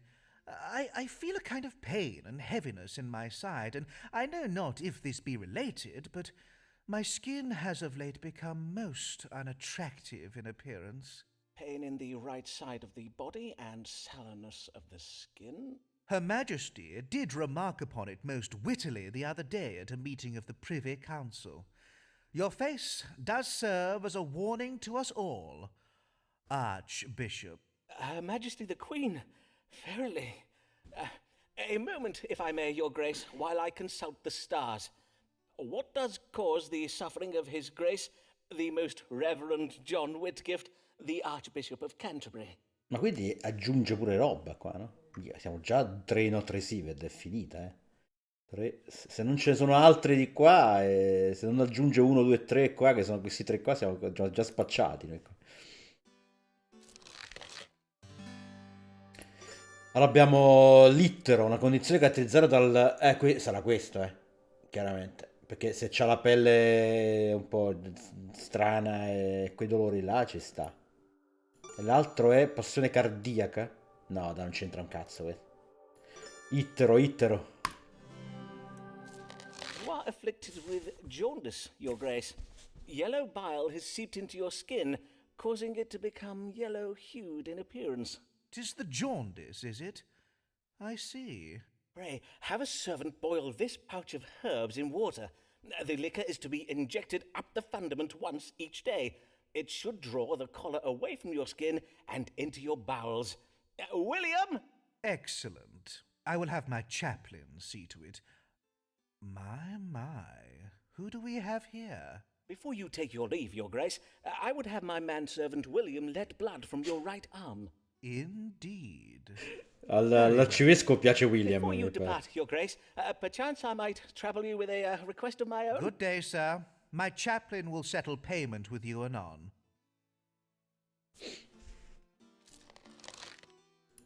Però primo incontro con l'arcivescovo, quindi mo si è aggiunto l'arcivescovo. No, non c'è l'arcivescovo qua però. Boh. Ah, è tornato davvero.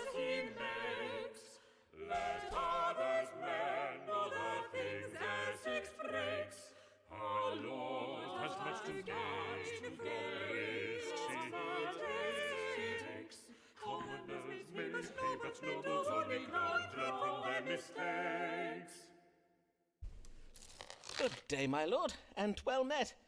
Indeed, methinks I have not seen your lordship since last year, afore you set off with Sir Walter Raleigh to capture those Spanish treasure ships. Ah, yes. Doubtless you heard what became of that expedition. The town criers called it Raleigh and Essex's gold piracy fail, declaring it the biggest balls-up since the English Armada. Aye, 'twas most ill-mannered of them, if I may remark. The directions you gave me were entirely wrong, for we never came across the Spanish fleet. Indeed, we found ourselves becalmed in the middle of the Atlantic Ocean. Raleigh blames me for it, and although I did explain to him that it was entirely your fault, as I had gotten the navigational coordinates from Cacchio, you, questi eravamo that amici seemed prima, to bother intimi him even adesso. more.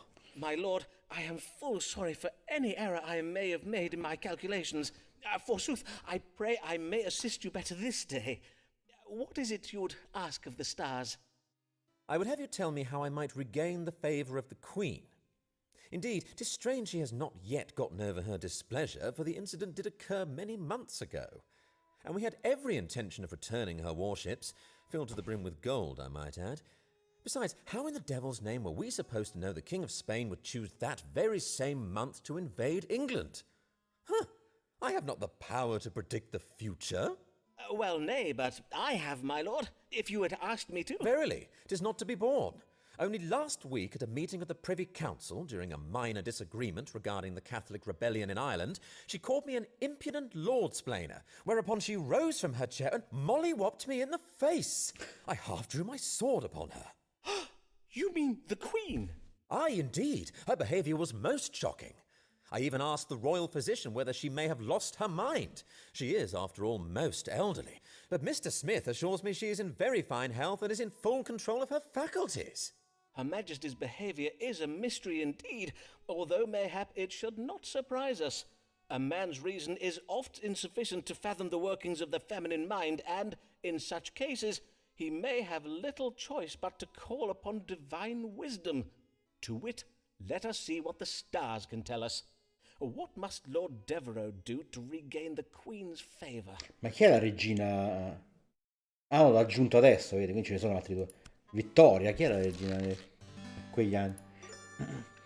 Allora, Devereux può cambiare, diciamo, può riottenere la sua buona sorte, trasformando la sua relazione con la regina in una relazione sessuale. Perfetto. Le ambizioni potranno essere ottenute e raggiunte se sarà gentile. Dovrebbe fingere di essere innamorato della regina. Altrimenti non deve agire in tutta fretta. Dovrebbe proporre, fare un suggerimento intelligente di montare una campagna militare in una nazione straniera. Lui dovrebbe assumere una posizione di autorità in virtù del suo diritto di nascita come pari del regno. Deve mostrare alla regina che è un uomo leale che compierà il suo dovere.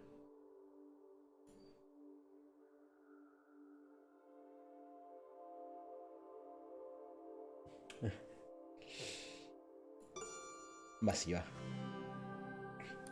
To regain the Queen's favour, you must demonstrate your fealty to her, your loyalty as a peer of the realm who sits on her Privy Council. To this end, the stars suggest you offer to lead a military campaign to put down this Catholic rebellion in Ireland. Your lordship is, after all, a great military leader. What better man for such a task than the hero of Cadiz? Verily, 'tis no ill idea. 'Tis no ill idea at all. Yes, indeed, I shall offer to put down the Irish for her. Forsooth, how difficult could such a mission be? I shall quickly defeat those fen-sucking muck-savages and be back home by Christmas. Huzzah! Huzzah! Huzzah! Godspeed, my lord. Beh, buona questa, oh. Non buonissima, però. Abbiamo recuperato giusto quello che avevamo perso per l'altra volta. Torna ancora lui, sì. Almeno altre due volte torna, ok. No, di nuovo lei.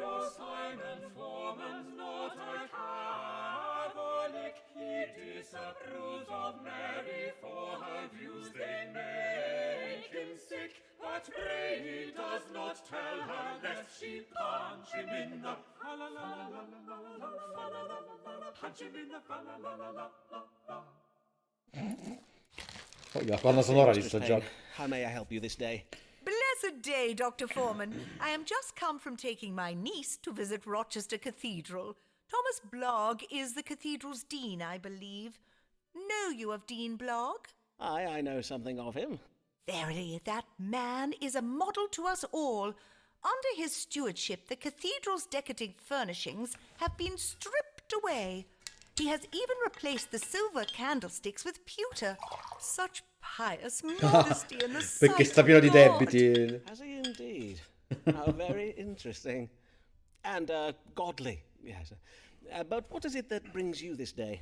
Before I begin upon my business, Dr. Foreman, I must insist you acknowledge your failings. You were most wrong to frighten me with Che these palle, notions però. of England being invaded by the Spanish. Non ne imbrocchiamo yes, una. that. Though, to be fair, I do not think anybody could have predicted the storm that sunk the Spanish ships. It was most unexpected. And we must give thanks to God for the divine vengeance he wrought upon the heretics. I did hear that by morning our beaches were verily littered with the corpses of Spanish sailors. Praise be to the Lord, his glory to behold. Yes, praise be. But all the same, you seem anxious this day, Mistress Payne. What is troubling you? Indeed, I am troubled, Dr. Foreman. I fear for the Queen's health.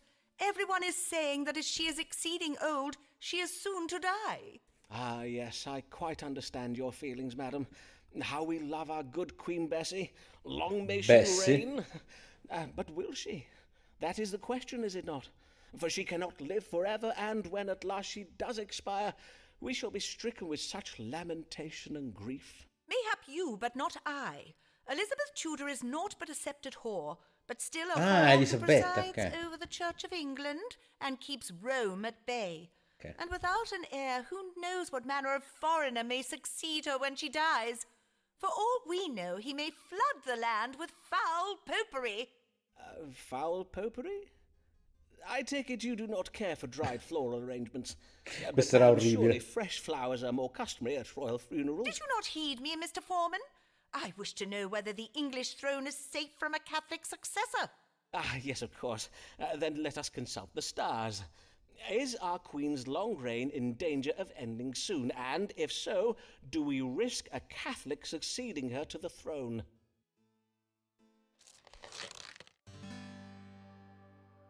Tutto a posto, tutto a posto. Stiamo cercando. In realtà no, in realtà abbiamo avuto pochissime lettere di raccomandazione e stiamo rischiando veramente di fallire miseramente, però. La regina innamorata. Una improvvisa gravidanza porterà nuova vita nella linea reale di tutto, ma non penso proprio, è una vecchia la regina. L'eredità della regina è salva, anche se dovesse morire adesso a succederla sarà, insomma, rimarrà a capo della Chiesa dell'Inghilterra e leale alla fede anglicana.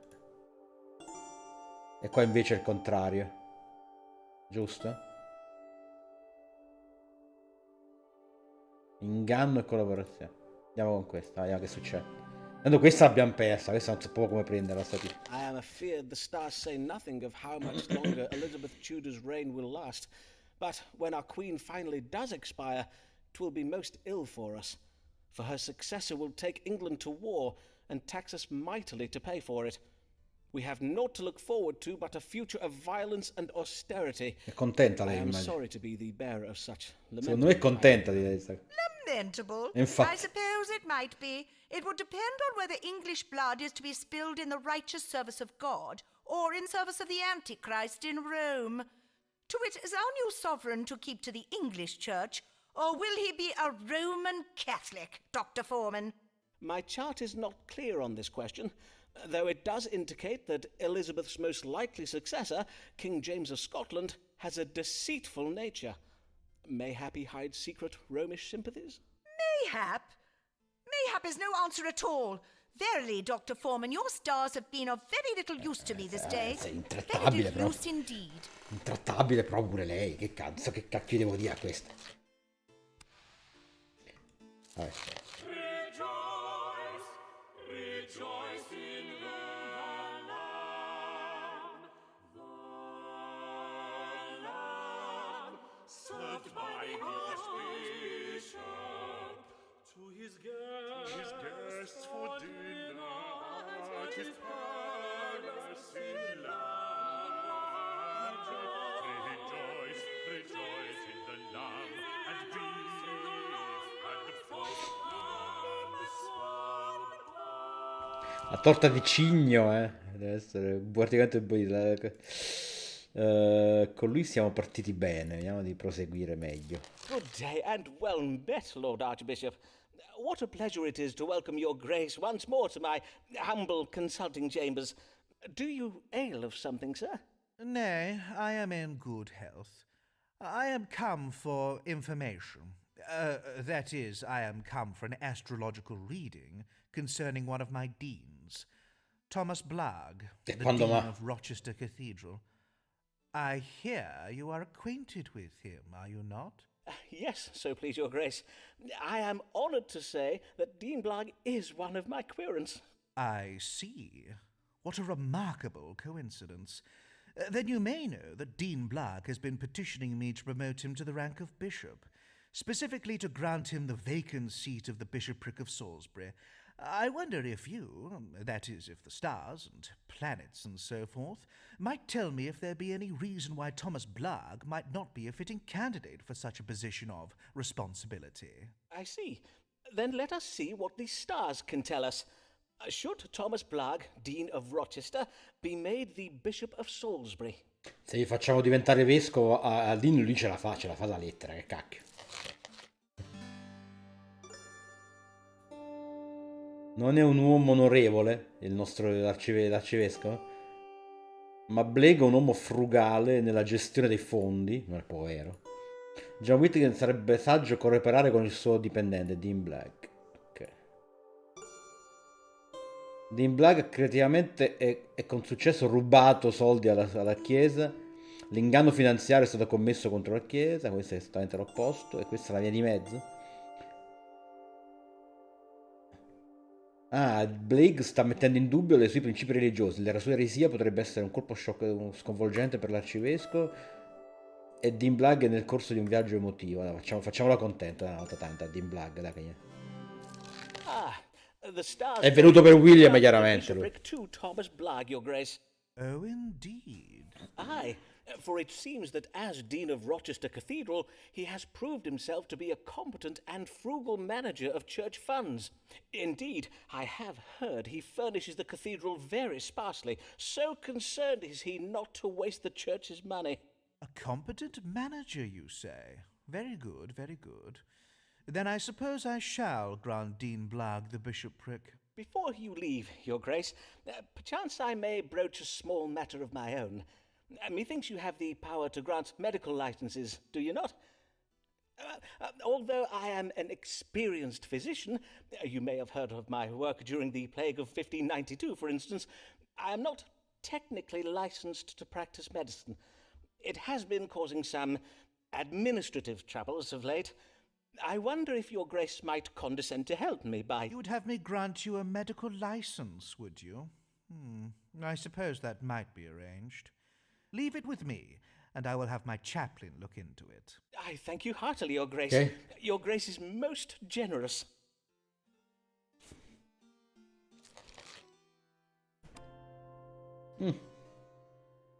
Quante altre volte deve tornare? Ancora altre 3. Alice Blagg is on the make, mayhap even on the take. Could it be for her family's sake? Seriously give her a break. Questa è quella che voleva inciucciare con chi? Con l'arcivescovo, con un altro. God give you good day, Mistress Blagg. Pray tell, what brings you? I would know whether my lover, Owen Wood, is resolved to leave me something in his will. A small legacy, mayhap. A large one. I do hope he intends to leave me something. Owen Wood? He is the Dean of Armagh, is he not? But were you not pursuing, Richard Bancroft, the Bishop of London? Aye, and your notion to use Lambeth Palace for an assignation did work wondrous well. We had a small dalliance, the bishop and I. But 'tis all over now, for I did end it. Only a small dalliance. But I thought your plans for the bishop were larger in scope. In our last consultation, you had me believe you were looking for something more substantial. Aye, I was. But I will not lie, I was disappointed. I see. Now perchance we may proceed to this matter concerning Owen Wood. Pray tell, why would you wish to know whether he has included you in his will? Is he gravely ill? Not presently, but methinks he will be soon, for he has gone to Ireland to join that peacocking mumphead, the Earl of Essex. I see. He has Tutto gone to collegato, fight in però, mi Robert piace che è Cabo's tutto military collegato. campaign to put down the Catholic rebels in Ireland. But you're being a little harsh, are you not? 'Tis true he has had some bad luck of late, but the earlies are fine. Oh, a swole-headed failson is what his lordship is. 'Twould not surprise me if he read his map upside down and marched his men into a bog to drown. Pray, let us do my reading, if you please. Certainly. If Owen Wood, the Dean of Armagh, were to die, would Alice Blagg inherit anything from his estate? Non sono mai 4, sempre 3 ma. Owen Wood ha sperperato la sua fortuna. E non, insomma, in Irlanda le cose gli andranno bene, quindi questa è quella di dire, non ti aspetta niente. I buoni angeli spingeranno Owen Wood a essere fedele a sua moglie. La storia d'amore tra Alice e Owen Wood è, come dire, marchiata da conflitti e inganni. Ah, che già la moglie non è lei, giustamente. Quindi no. Owen Wood tiene un segreto che avrà rivelato alla sua morte. Owen Wood non poteva resistere a essere insomma, di carità con la sua amante Alice. Riceverà un'eredità da lui dopo la morte con grande sorpresa e rabbia della signora Wood. Ma sì, va, chi se ne importa. You are indeed mentioned in Dean Wood's will. Unbeknownst to his wife, he plans to leave you a portion of his fortune. Forsooth, that is what the stars do tell, but if I might offer you my own counsel... Oh, what an angel of a man! Did I not know it? Dearest Owen, I shall raise a toast to him at the Quiet Bear this even. Così, vabbè.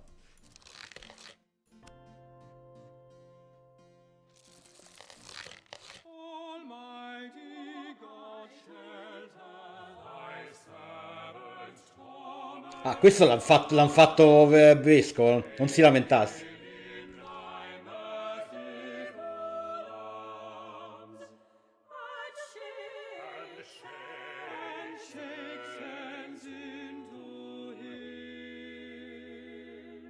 Questo quante volte è già venuto, Blag?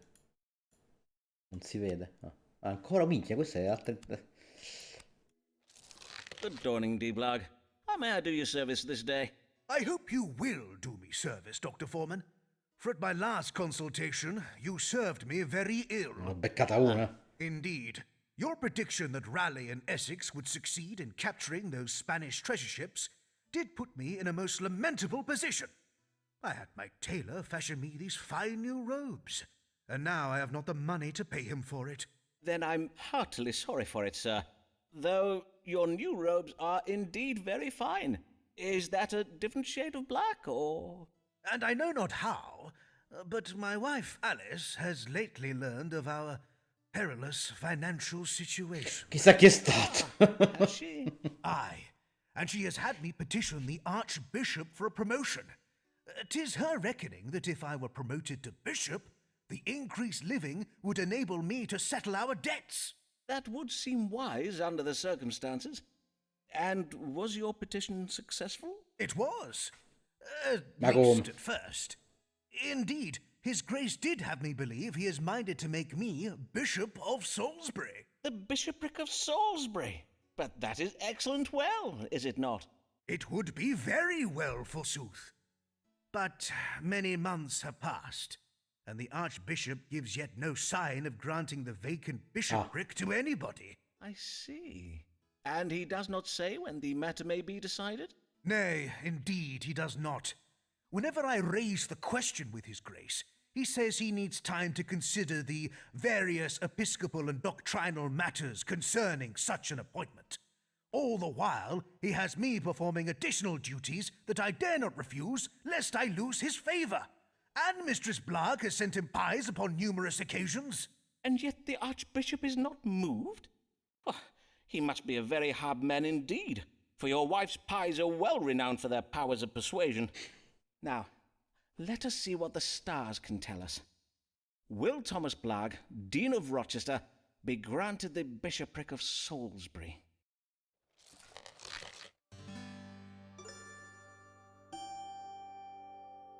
rapporti con l'arcivescovo resteranno amichevoli. Lui ha dimostrato la sua, come dire, anima pia, insomma. Le sue ambizioni professionali vanno realizzate se avrà pazienza. È stato scoperto un inganno relativo al furto di beni. Ah, si è rubato lui la roba della chiesa lì. Meglio viaggiare con la moglie. Dio aiuterà Blake trasformando radicalmente l'opinione del vescovo dell'intelligenza di Blake. Sollevato nella stima del vescovo, dell'arcivescovo Blake otterrà il vicariato, si chiama il vescovato. Che no, questo è troppo favorevole, onestamente. Questa è quella sincera proprio, cioè hanno sgamato che si è rubato le robe in chiesa e non glielo vogliono dare. Proviamo questa. You'll never be granted the bishopric of Salisbury, I fear, for the Archbishop has discovered some irregularities in the management of Rochester Cathedral. Some missing furnishings, I think? Well, I mean to say, if indeed that be so, then 'tis most egregious. I will have some very stern words with my chaplain. Worry not, sir. The stars indicate that His Grace would wish to avoid any unpleasantness.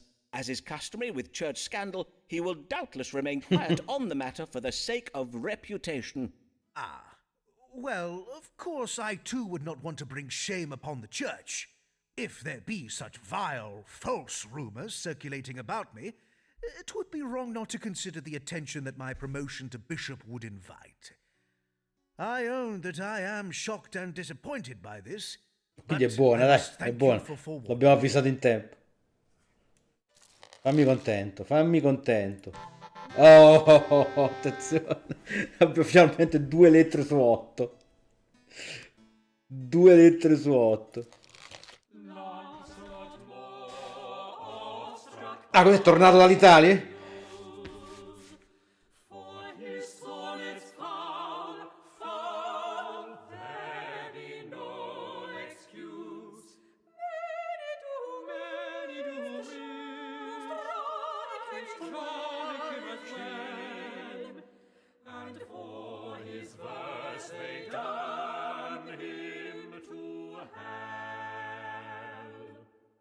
Con lui stiamo messi 45 su 100. Good morrow, Mr. Moore. You are returned from Italy, I see. Aye, and I had the è most andata pure enlightening bene, vedi? experience. My tutors taught me all about those ancient Romans and whatnot. Indeed, 'tis a changed man you see before you now, a worldly man of culture and learning. Mayhap you would benefit from taking a tour of Italy yourself, Foreman. Alas, Mr. Moore, I must remain in London to care for my querents. To wit, what brings you this day? Well, no sooner did I return to London than I did become acquainted with the most wondrous creature. Ovviamente. A lady who has been lately widowed. Ah, let me just take some notes here. Is this one dark or fair? Auburn with eyes of green, mayhap? I do not believe there's yet been an auburn-haired maid. Fie, Mr. Foreman. Prithee show more respect for ladies than to view them as mere collections of physical charms. Beauty alone is of nothing to a man such as I. Nay, my heart does belong sarà to quella che one ammazza tutti i woman of mariti lì. culture and learning. Her head almost as striking as the soft hair and radiant eyes that adorn it. Indeed, her gift of understanding is so strong she can listen to my sonnets for hours on end. Però lui non è She vecchio. can she? Forsooth, the lady does show great strength of mind indeed. And how might I advise you? I would have you tell me whether I should marry her, for, as you know, I have offered my troth to ladies in the past, and it has not ended well for me. So, this time I did tell myself, Lancelot, you will proceed with caution. You will know the lady for at least a month before you think of wedding her, and then you'll go directly to Foreman for his counsel. Then let us consult the stars now. Should Lancelot Moore marry this wondrous and worldly widow?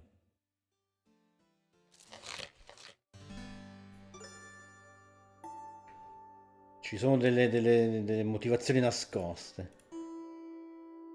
Moore sta permettendo che le sue emozioni governino le sue finanze, mettendolo a rischio e agendo in maniera impaziente. Questo incontro potrebbe provocare una morte improvvisa con il risultato di un'eredità. Ok, allora è quella tizia lì, perché se dice questa cosa qua... La vedo una donna intelligente che aspira alla grandezza attraverso le sue relazioni. Ed è chiaramente lei. Cioè... Le stelle suggeriscono che io ho delle intenzioni crudeli nei confronti del mio paziente. Infatti, se la facciamo sposare, lui muore. No, salviamogli la vita, dai. Salviamogli la vita.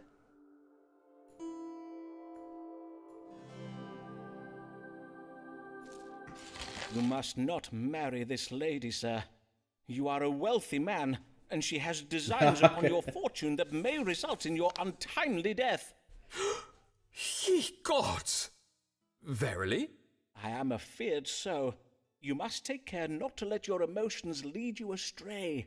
She seemed so. She told me she... Are you sure? You did not put a planet in the wrong house or what not? Aye, quite sure. Oh, well indeed, 'tis most lamentable. Oh, what a waste of such fine eyes. Magari non era lei, era un'altra. Mayhap Emma has a sister. Ah, Emma, allora lei, no? È Emma quella, scusami. Emma Sharp, no? Esatto, allora è lei, ok, gli abbiamo salvato la vita, è ufficiale. Dai, manca poco pure per lui, dai. Falliamo, ma non miseramente.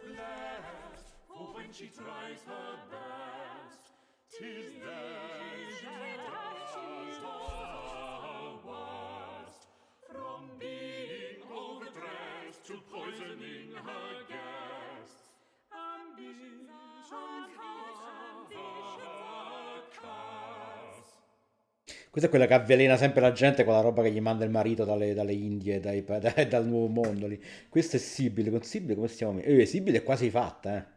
Giochiamocela bene, Sibille. Good day, Mistress Fortescue. I do hope you may help me, Dr. Foreman, for I am mightily afflicted with fever and pain. Yes, I see. Your face is a trifle red in colour. When did your troubles begin? At a dinner party, perchance? Nay, 'twas at a luncheon. The one I gave this day. A pranzo, non a I sought to play a cena. trick upon my friend, Lady Emma Dyer, and I worry God is punishing me for my japery. And what manner of jape did you play on your friend at this luncheon of yours? Pray, describe the ruse to me. Well, I came upon the idea... No, ha fatto il dolce al marito della tizia e quello è morto. From the New No. World. Lovely gifts sent home to me by my gallant husband. Knew you of my husband, Captain Henry Fortescue? He is a great friend of Sir Walter Raleigh, of course. I think you have mentioned him once or twice, madam. The trunk contained a parcel of dried fruits, full red in colour they were, and with them a note of warning. On it was writ that these fruits, if not consumed in moderation, can provoke a hot, pricking fever when ingested. Ah, yes. I have read of this fruit in the writings of Spanish explorers. Capsicum Icaramba mequema is the botanical name, I believe. I am well known for serving the most original dishes at my table. Hence my guests were Capsicum not Icaramba. surprised when I invited them to try my exotic fruit. I served them each a sweet pie containing one of these, capsicum... Icaramba mequema. But I made sure Emma received a pie containing the very largest fruit, and I the very smallest one. I see. You hoped to occasion a fever in your friend while escaping the same fate yourself. And yet this ruse did not succeed, I take it. Nay, it did not, Dr. Foreman. Most of my guests dared only take one bite of their pies before abandoning them, finding themselves unequal to the challenge. But Emma ate hers all up, as did I. I was sure I would be safe, and that she would turn red and begin to perspire most shamefully, but she remained as cool as a cucumber. But you, madam? But I began to feel such pain in my mouth and throat. My face and eyes turned red. Moisture gathered on my brow and bosom, and damp marks appeared on my bodice. I could not conceal it from my guests. 'Twas humiliating. How distressing for you, madam. Let us now seek a solution to this mystery in the stars.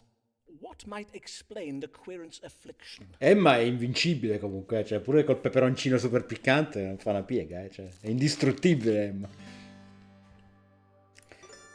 Allora, passione carnale. Stregoneria, ovviamente. Quincy, causata da un'abbondanza di sangue che arriva alla testa e alla gola. Sì, dai, sarà questo. Non credo abbia senso le passioni carnali.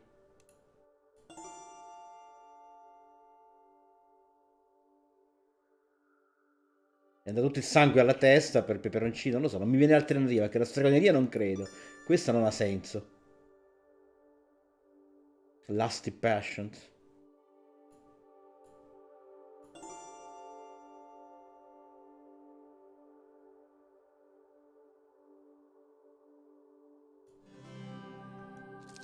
One moment, madam, while I consult that Spanish book I mentioned earlier. The one recounting travels in the New World. Ah, yes. That is interesting. What is interesting, Dr. Foreman?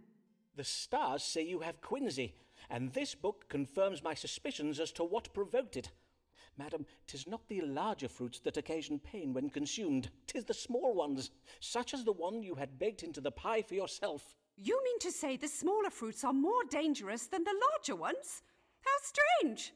Verily, how topsy-turvy. Topsy-turvy. Pain will be gone by the morrow, but in the meantime, you may find relief by washing your mouth out with wine. Burgundy wine? Or will an ordinary claret suffice? Any wine will do, madam. God give ye good even, Mistress Fortescue.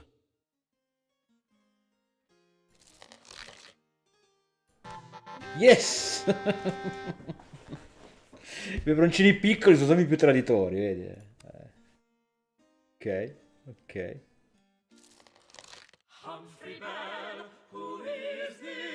E questo da dove arriviamo? Ma quanta...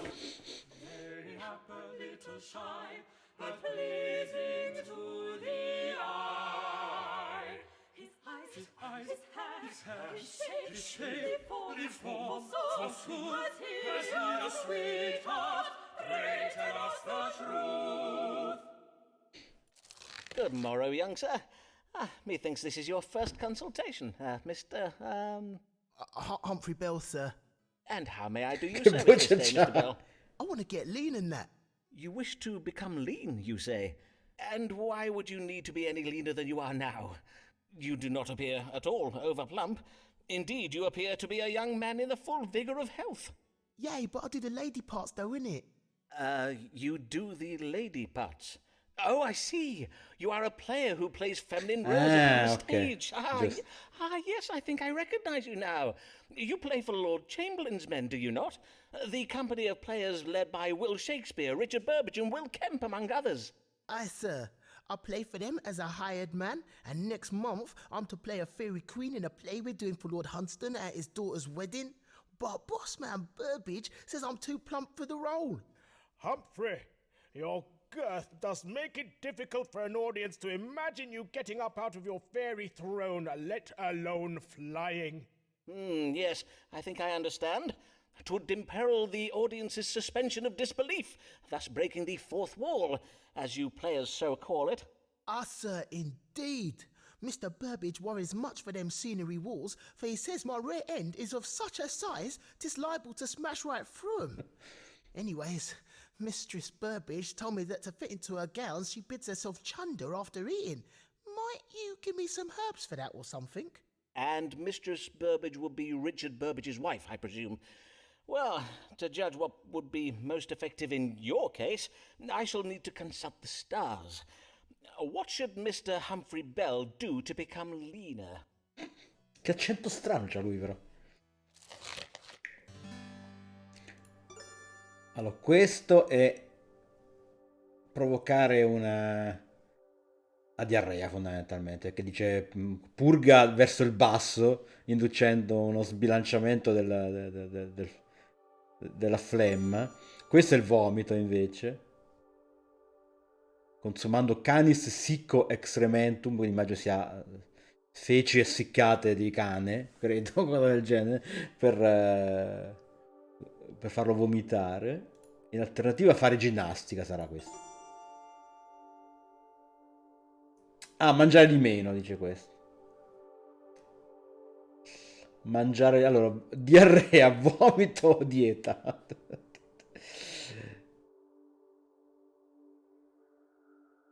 Il problema è che lui non ha mangiato troppo, perché perché sennò sarebbe grasso.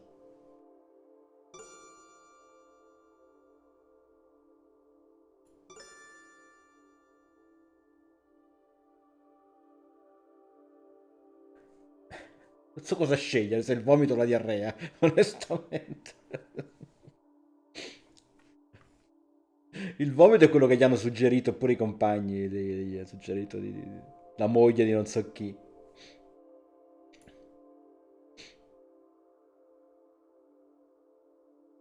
Andiamo con la diarrea, va. A course of upward purging could injure your voice, and, well, as you are a player... Vero. Aye, methinks you must purge downwards instead. Downwards? You mean out my... Out your fundament, yes. I advise you to purchase a goodly quantity of rhubarb and prunes, and have an Rabarbaro e apothecary prugne. furnish you with Ok. some water of tamarind. E acqua di tamarindo. Ingest as much of these as you can at regular intervals, and you will soon be purging most mightily. You should be leaner within a week or two. Zah! I shall purge myself lean and be the best fairy Mr. Burbage has ever seen. Beh, contento sembra l'attore. Vabbè, most pleased è andata alla grande con questo. Ancora qua sta questo. Com'è andata con gli irlandesi?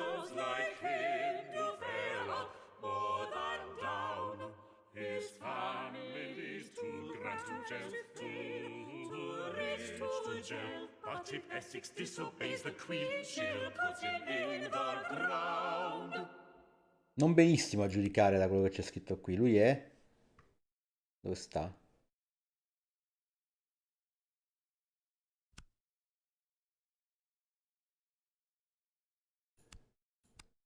È questa, no? Quant'è? 75%. Good day, my lord. I must own, your lordship's visit to my chambers does surprise me. Non era in Irlanda, eh?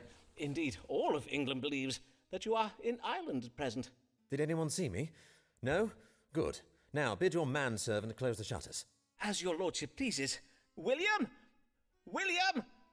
Pray close the shutters. Yes, all of them. And fetch us some candles. I pray the counsel you give me this day be wise, sirrah, for I find myself in the most desperate of predicaments. And the last advice I gave you? That of offering to lead a military campaign to put down the Irish rebellion? I trust it worked to win back the Queen's favour. Indeed, the parade given to send you off was most impressive. I was there. Did you see me? I did wave at you. Nay, I do not imagine you would have seen me. So great were the crowds. Yes, my offer to lead the campaign was well received by the Queen. But there was a fatal flaw in your advice. Oh, and this flaw was... Is it not obvious?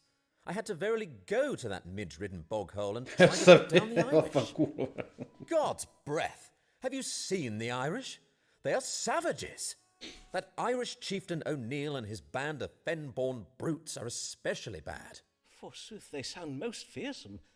'Tis a mercy you escaped with your life and are now back home safe in England. Nay, I am not yet safe in England, I fear. For when the Queen finds out that I made a truce with O'Neill, heaven only knows how ill she will take it. Even my leaving Ireland without her permission will doubtless vex her. Then the Queen has not been informed of your return? Nay, she knows yet nothing of it. I am at present taking refuge with my sister, the Countess of Devonshire, at her country estate. But I cannot hide there forever. Hence I am come to you this day so that the stars may advise me on how I may extract myself from my current predicament and win back the favour of the Queen. Then let us see what the stars advise. How might Lord Devereux escape the displeasure of Her Majesty the Queen and regain her favour? Vabbè, ma facessi una volta quello che gli viene chiesto, magari non avrebbe sti problemi, però, Che cazzo. Devo usare signore possibilità per allontanare la furia della regina. Il suo magnifico corpo, ok. Dio aiuterà Devereux se farà appello alla vanità della regina e sarà paziente. Devereux deve risvegliare la sua speranza di una carriera brillante, non è tutto perduto.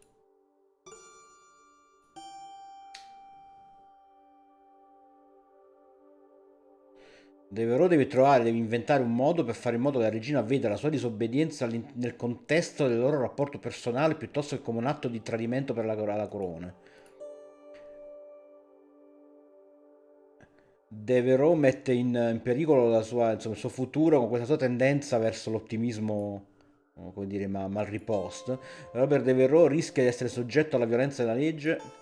Devereux può come dire, rovesciare la situazione politica a suo vantaggio, facendo in modo che la regina lo consideri il figlio che non ha mai avuto. The stars foretell of violence enacted by officers of the law.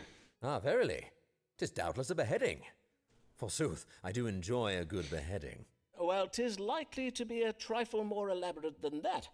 If the Queen is particularly vexed, it will start with a quick hanging until just afore the point of death, followed by a disemboweling and emasculation. Ah, yes, of course.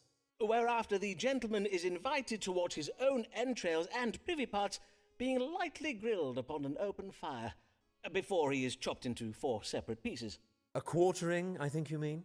Which, as etiquette dictates, are then to be parcelled up and sent as gifts to any friends and family members unable to attend the ceremony. Ah, yes, splendid. An execution with all the trimmings. Verily, whilst a simple beheading can be a most elegant entertainment, 'tis a trifle too, well, continental for my taste. Why, 'tis oft over in mere moments, whereas a full English execution keeps one entertained throughout the whole morning. Though I fail to see what this has to do with... God's breakfast! You mean I am the one to be hung, drawn, and quartered? Well, yes, very possibly. I am afeard the only course left to you now is to humble yourself before the Queen. The stars suggest you might be able to convince her to look upon you as the son she never had. A naughty, wayward child who has rebelled against his parent. With time and patience, she may forgive you. In truth, Dai che è it is not buona the questa. worst of ideas, and it might even clear the path for the possibility of... Yes, methinks this plan may serve me very well. Ci abbiamo preso, dai. Ancora un po', cazzo. Quante volte torna questo? Ancora un'altra. Ok.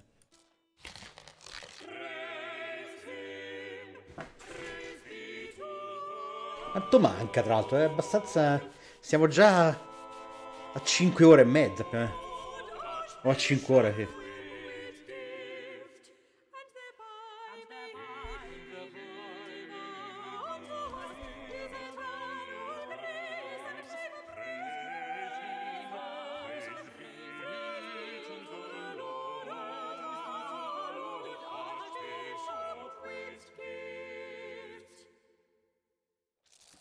Questo ci eravamo lasciati con la faccenda del vescovato a cosa lì. Your Grace, and well met. Might I inquire whether your Grace has made a decision regarding whether to give Thomas Blagg the bishopric of Salisbury? Ah, yes, Dean Blagg. I had my chaplain look into what you told me regarding my dean's stewardship of Rochester Cathedral. Methinks you said he was a Abbiamo fallito miseramente qua. Did you not? Well, it seems that could not be further from the truth. For not only has Dean Blagg been embezzling coin from the cathedral's accounts, many items of furniture have gone missing. Oh, indeed? Dobbiamo essere onesti, abbiamo trovare la cosa che corrisponde alla realtà in genere, mi sa. I merely told Dean Blagg that I could not offer him the bishopric due to various episcopal and doctrinal constraints. Of course. And what problem would your Grace wish me to address this day? Oh, 'tis a problem with my other deans. With each passing day there seems to be a new dean at the palace gates, come to petition me for this wretched bishopric of Salisbury. Presently, 'tis Owen Wood, the Dean of Armagh. Since he returned from Ireland, he talks of nothing else. How tiresome for your grace. Che è il marito della tizia. I have told Owen that I'm giving his request careful consideration, but in my experience, this only delays a dean for so long. I do have to grant the occasional bishopric, or else my deans become restless. Doubtless, your grace. But after what I learned about Dean Blagg, I must take care to exercise caution. Hence, I would have you tell me anything you know. That is, anything the stars reveal about Owen Wood that would render him unsuitable to perform the È che role. secondo me c'ha una vita breve. Gli possiamo dire che secondo me muore presto. Why the Most Reverend John Whitgift, the Archbishop of Canterbury, should not grant Owen Wood the bishopric of Salisbury. Ce l'abbiamo, la voce camperà pochissimo. John Witt è impossibile da accontentare. Owen Wood è un uomo vanesimo ma paziente che ha Dio dalla sua parte. Rimane ottimista sulla questione del vescovato e lui dovrebbe assegnargli il ruolo. Quando si tratta dei suoi rapporti con le donne, Owen Wood ha un'interpretazione creativa degli insegnamenti della Bibbia sul peccato di adulterio. Owen Wood ha tradito sua moglie. Potrebbe nascere un problema inatteso riguardo Owen Wood e un figlio non ancora nato. Quindi non c'è la cosa del fatto che la moglie lo vuole uccidere? O non era lei? Chi era? Owen Wood l'abbiamo sentito citare da qualcuno, ma non mi ricordo chi. Boh, no, basta. I must advise against granting Owen Wood the bishopric, for the stars reveal that he has sinned most grievously. Non mi ricordo manco perché, però va bene. Verily? Grievously, you say? I am afeard Dean Wood did commit the sin of adultery. Nothing else? Niente di figurati. It was more than once, your grace. Capirai. Doubtless. While I appreciate your most excellent discernment of this information from the stars, I must own that Dean Wood's extra-clerical activities are already well known to me. Why, even my own wife has had a tumble with the man. Your grace, I am sorry. Hold, sir. La prende bene, che tanto a lui piacciono In gli uomini. truth, 'tis of no consequence to me. What occurs in Lambeth Palace bides in Lambeth Vedi, Palace, era lei comunque. as we like to say. But you are right to remind me of Dean Wood's indiscretions. For mayhap it be not wise No, era la to tizia elevate lì, Owen to giusto, such a quell'altra public là. position as bishop. I do have the reputation of the church. Era l'altra tizia, quella. Indeed, your grace. I will Non tell l'assassina Owen di that while mariti, I had l'altra. every intention of granting him the bishopric, my hands are now tied due to various episcopal and doctrinal constraints. Very wise, your grace. And one more matter, if I may. Has your grace yet had the opportunity to consider the granting of my medical license? Ah, yes, that. Once my chaplain has finished looking into the matter, I shall be giving it careful consideration. Good day. Vabbè. Bene, ma non benissimo. Since blood left Alice in the lurch, for solution she does search. 'Tis true she's the bedded half the church, but blood left Alice in the lurch. Quindi l'ha mollato il marito, l'ha mollata. Perché è andato a letto con mezza chiesa, come dice. Good day, mistress. What brings you? I am come about my lover who is lately returned from Ireland. Ah, yea, and your current lover is, as I recall... Ah, yes, your lover at present is Owen Wood, the Reverend Dean of Armagh, is it not? Aye. And according to my notes, you were afeard he might die in battle. And yet you do not appear to be much pleased he's returned alive. Whatever is the matter, madam? It is being said around the diocese that my lover, Owen Wood, is romantically entangled with 2 other women. And who might these 2 other women be? Might one of them be his wife, or...? Of course not. Do not jape with me, Foreman. I did hear that one of the ladies Owen is seeing is Mistress Ways, while the other is a certain Anne Hayborn, with whom I am not yet acquainted. I do hear she is a very young and C'è un incrocio di corna in sta cosa. though mayhap a maiden no longer. I prithee, scribble one of those doodles of yours and tell me if this be true. Madam, if you will but afford me some silence and calm, I will compose one of my doodles, as you so call my mathematically precise astronomical charts, and endeavour to answer your question. To wit, is Owen Wood, the Dean of Armagh, wooing other women? L'abbiamo già detto all'arcivescovo sta cosa, e lui ci ha detto, ce l'ha confermato che questo va a donne pure lui, quindi persino con la moglie di sua è stata, cioè. Owen Wood, per la sorpresa di tutti, abbandonerà il suo rincorrere le sottane. Owen Wood sta ingannando Alice e sta seguendo altre donne, insomma, corteggiando altre donne, ma Alice deve essere ottimista che le sue relazioni con queste donne, insomma, non sta andando bene. Owen Wood esatto, c'ha molte storie romantiche e vuole portarsi a letto delle giovani fanciulle, ok.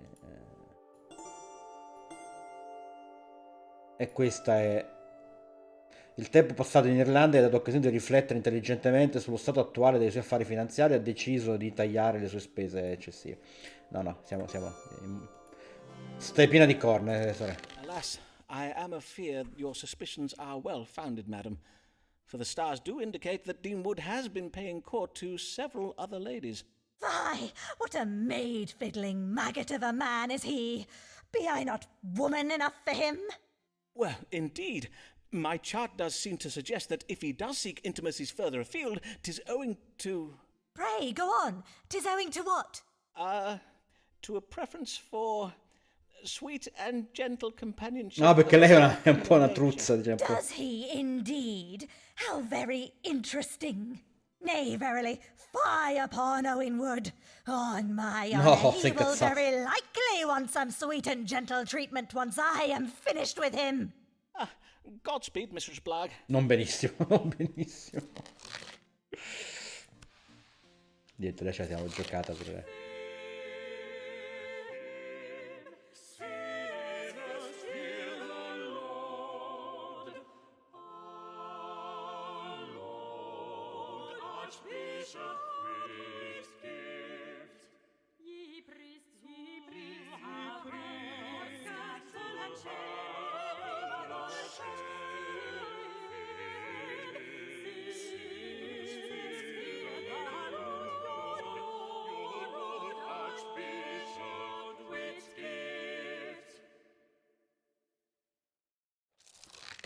God give you good evening, your grace. I trust you were pleased with the previous counsel I gave you? The advice I gave against granting Owen Wood the bishopric of Salisbury.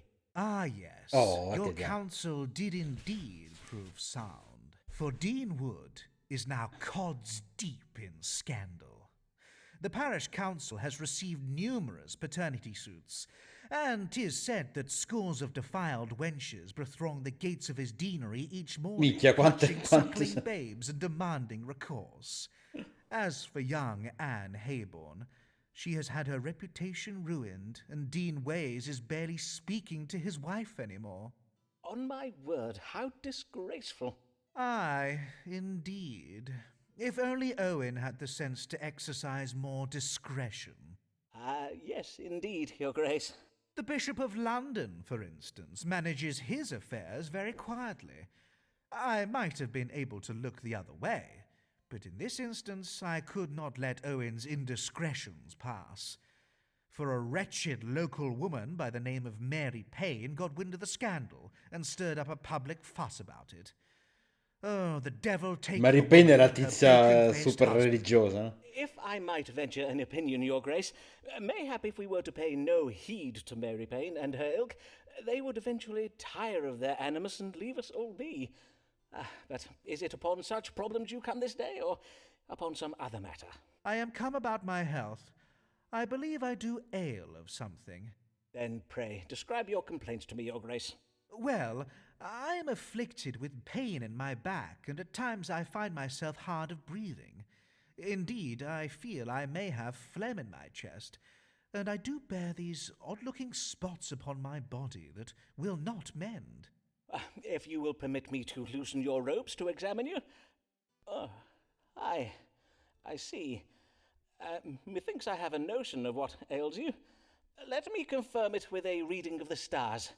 What troubles Archbishop Whitgift? C'ha quindi le macchie sul corpo, mal di schiena e respiro affannoso.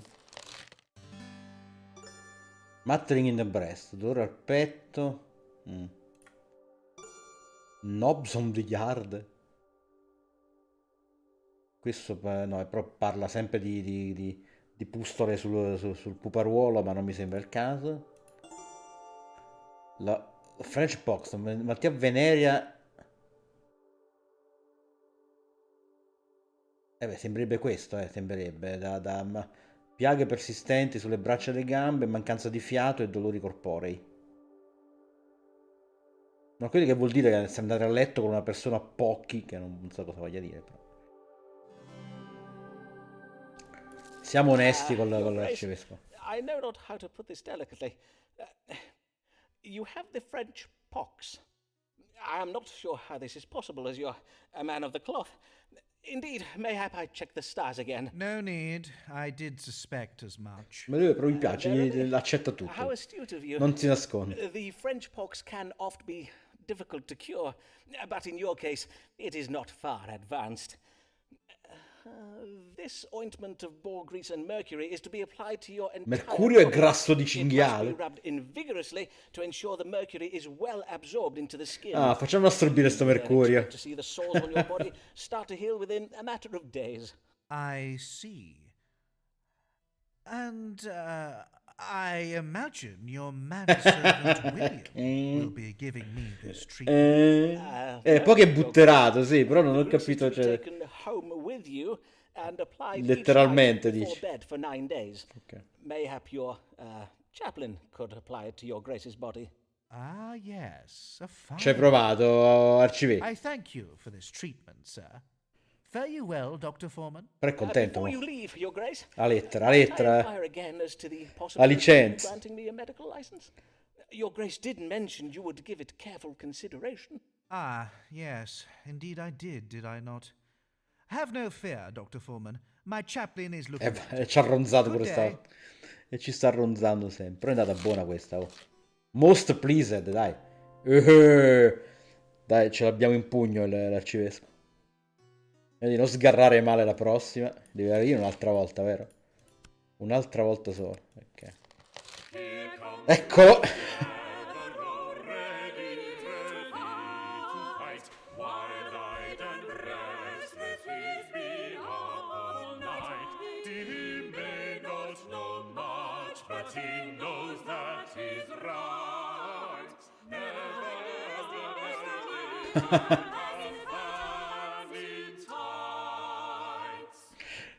Allora, con lui come stiamo messi? 85 su 100. In realtà possiamo... Allora, adesso abbiamo 3 lettere ricevute e 1, 2, 3 possibili diciamo, messe bene. Arriveremmo a 6. C'è pure lei 7 magari. C'è un personaggio che ancora deve uscire, tra l'altro. Io spero sempre che sia William Shakespeare, che arrivi prima o poi anche lui. Però le altre sono un po' proprio in alto mare, le altre, quindi non so. Ah, give ye good morrow, my lord. I trust your lordship is well this day. Well? God's body! Am I likely to be well? I have been languishing under lock and key while all England goes to ruin. Ah, yes. I did hear something of your arrest.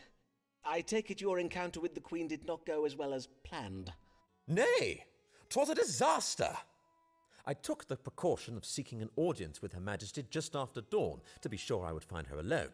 But when I entered her bedchamber, she let out such a blood-curdling scream it alerted the palace guards, who ran into the room and arrested me. But you were imprisoned in your York House residence, were you not? The fact that you were placed under house arrest and not imprisoned in the Tower surely speaks to the Queen's fondness for you.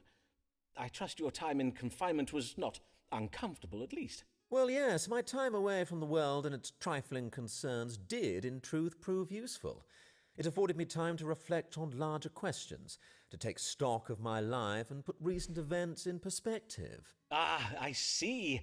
And what resolution did this quiet period of sober reflection bring you? A closer relationship with God? Or perchance you are resolved to spend more time with your family. What? Nay, I said my mind was turned to larger questions. To wit, am I destined for greater things? Am I chosen by God to rule a kingdom? For I must needs act. The realm is under threat from within. For why was I verily imprisoned? Was it merely to punish me for some trifling mistakes I made in Ireland? Nay, 'twas to separate me from the Queen. Well, I imagine after discovering you in Her Majesty's bedchamber... Do you not yet see? The Privy Council means to keep me away from Whitehall, lest I see how they have contrived to control and manipulate the Queen since I left for Ireland. My lord! Are you saying the Queen is weak and no longer in control of her reign? Aye, indeed. Something must be done about it. Well, man, do not just stand there. Yes, of course, my lord. Let us see whether the stars may give you your answer. Is Robert Lord Devereux, Earl of Essex, destined to, rule England? No, così mi viene da dirlo senza consultare le stelle. Dovrebbe usare la sua ricchezza per assicurare la collaborazione nei suoi piani. In breve dovrebbe darsi alla corruzione. È una forte figura autoritaria, ma quando mai? Il fallimento della regina di produrre un erede avrà conseguenze violente. Robert Devereux soffre da ignoranza geopolitica, un sovrano straniero è destinato a regnare sull'Inghilterra. Devereux è un illuso riguardo al suo futuro, insomma, se Devereux non tiene a bada la sua ambizione farà una brutta fine. E questa è penso l'atroce verità, mentre questa... Devereux dovrebbe fare bene a limitare l'influenza del consigli dei suoi amici. Devereux è segretamente motivato dai suoi sentimenti sulla regina e su come è stato trattato da lei. Non l'ho capita, ma... Lord, the stars give you warning against paying heed to the counsel of friends. Was it, perchance, a friend who planted the seeds of these suspicions?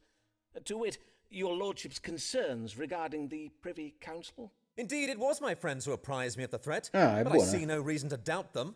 My lord, for the sake of your safety, I must ask you honestly, is it verily plausible, this notion that you were imprisoned on the Privy Council's orders to hide some manner of grand conspiracy?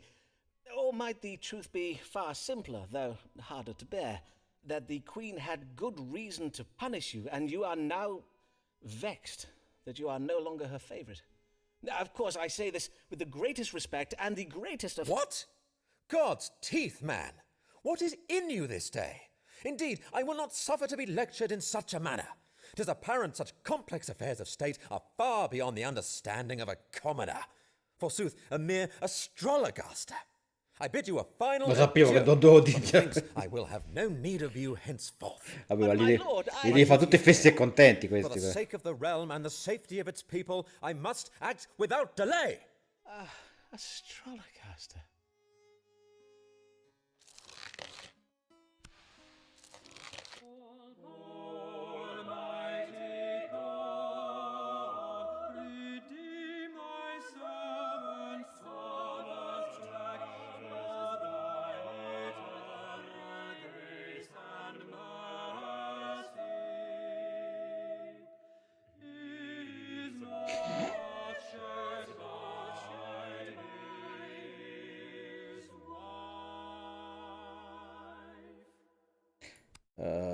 Questo stiamo messo malissimo. Dove sta? Ah no, questo già ce l'ha fatta la lettera, quindi non mi serve a niente adesso. Good day, Dean Blag. How now, good sir? I see you do ale of something. I do ale of something, Foreman. Forsooth, I fear I am very ill indeed, for I tremble day and night with fever, and my face does itch and prick with pain. Verily, you do exhibit upon your nose and cheeks a rash of a most remarkable hue. Before you do this reading for me, Foreman, I must have your word that you will not speak of this to my wife, Alice. In truth, I have had her believe that I was set upon by an angry swarm of wasps that have lately been nesting in the north transept of the cathedral. I do understand. A kind husband would naturally wish to shield his wife from any undue distress.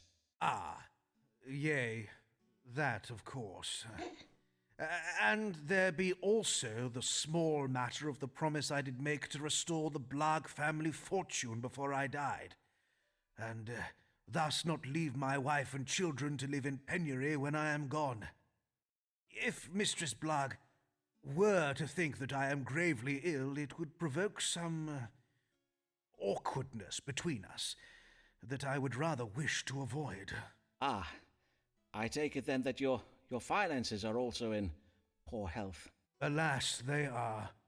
For as you accurately predicted, the Archbishop never did grant me the Mica, bishopric of Salisbury. abbiamo sballato con It questo. would seem his grace is content for me to remain in my current state of penury. I see. Well, as to your wife, Alice, be not afeard, sir. We doctors take querent confidentiality most seriously. As Hippocrates did say, testa Apollinum medicum secreta.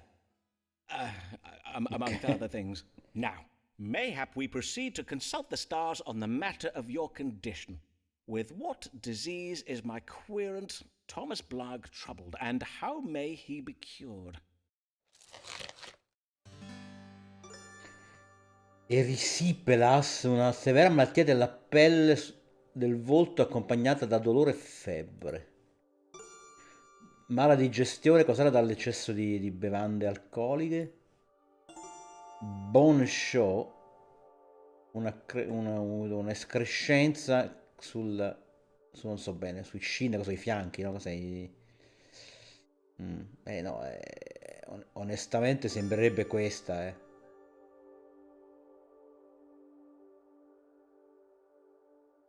Sembrerebbe chiaramente questa. It would seem you are troubled with a severe disease of the skin known as erysipelas. It is quite serious. Though you may find some temporary relief from the pain and fever by vigorously purging from your fundament. La diarrea, To induce such a thing, I do advise the consumption of a considerable quantity of prunes, or mayhap rhubarb. Of course, it does depend on the season. Erysipelas? Prunes? O merciful Lord, if it be thy will that I should die, and if thou hast writ these mortal signs upon the stars, I beseech thee, have thy servant Simon Foreman speak the truth. Prithee, sir, I had not finished. Oh, my dear friend, I will not lie to you. Your condition is quite advanced. In truth, I fear you must prepare for the worst. If you will not share this grave news with Mistress Blag, perchance you might speak to her from the safety of, from beyond the grave? That is to say, write her a letter that may be read to her after you're gone. Your loving words, though thus delayed, may provide her comfort in her time of grief and destitution. God bless you for your candour, sir, as well your wisdom and friendship these last years. I will now go and pray upon what you have told me.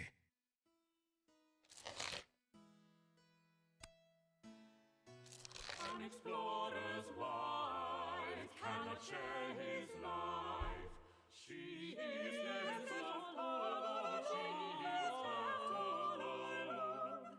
Whilst he is at sea, in a wave so she. Vediamo che sta chi ha avvelenato stavolta. Good day, Mistress Fortescue.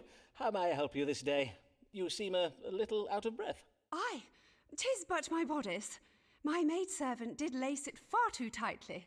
Methinks she is a trifle vexed with me. Indeed, the atmosphere in the Fortescue household is exceeding ill at present. Verily? And why is that? Someone has been stealing food from the larder in the night. This morning, 3 whole swan pies were missing. Each member of the Fortescue household suspects another. And whom do you think is the author of these thefts, madam?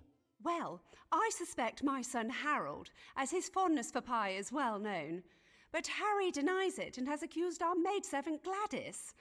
And 'tis true that Gladys has become suspiciously wide about the girth of late. And And as for Gladys, E sarà well, incinta she's alla convinced the fine. culprit is our African parrot, Sir Lancelot Grey. Secondo me il But Sir figlio Lancelot has denied the accusation sa and blames qualcosa di my Gladys. monkey. Ah, and who does your monkey blame? How now, Dr. Foreman? Be not absurd. Monkeys cannot speak. Ah, yes. Then 'tis fortunate that God can. Speak to us, that is, by way of the stars. Who in the Fortescue household has been sneaking into the larder at night to steal pies?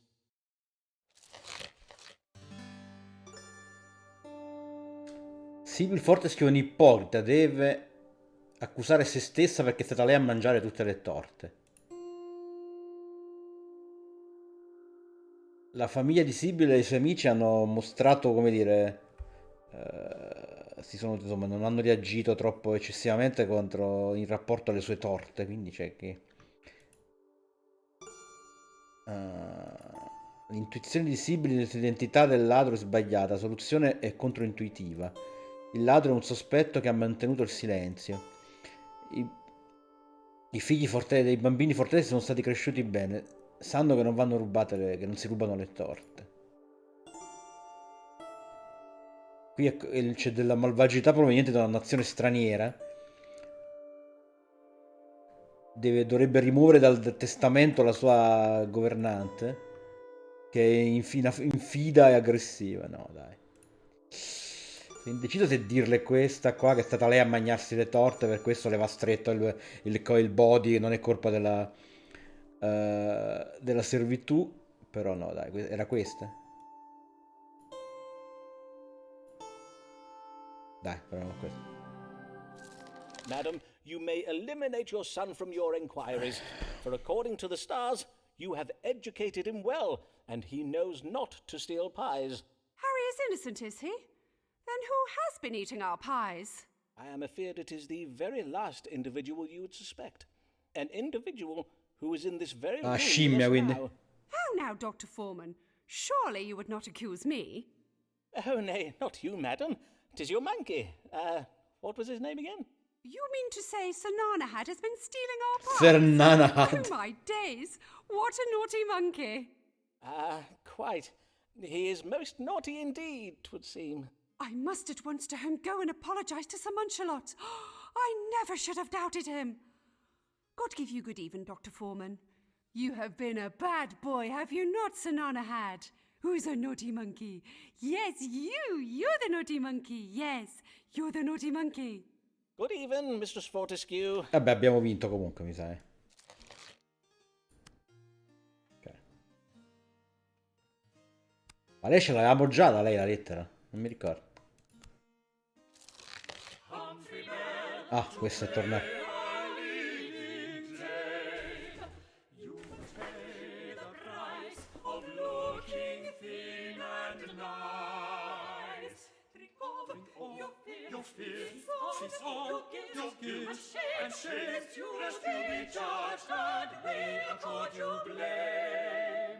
Non so se andare avanti ancora, sono già 3 ore e ce ne vorranno almeno un altro paio a giudicare da quanto ci vuole per finirlo. Non so se è il caso di proseguire adesso, che comincia a essere un po' pesante. Forse è il caso di fermarci qua e riprendere con calma domani.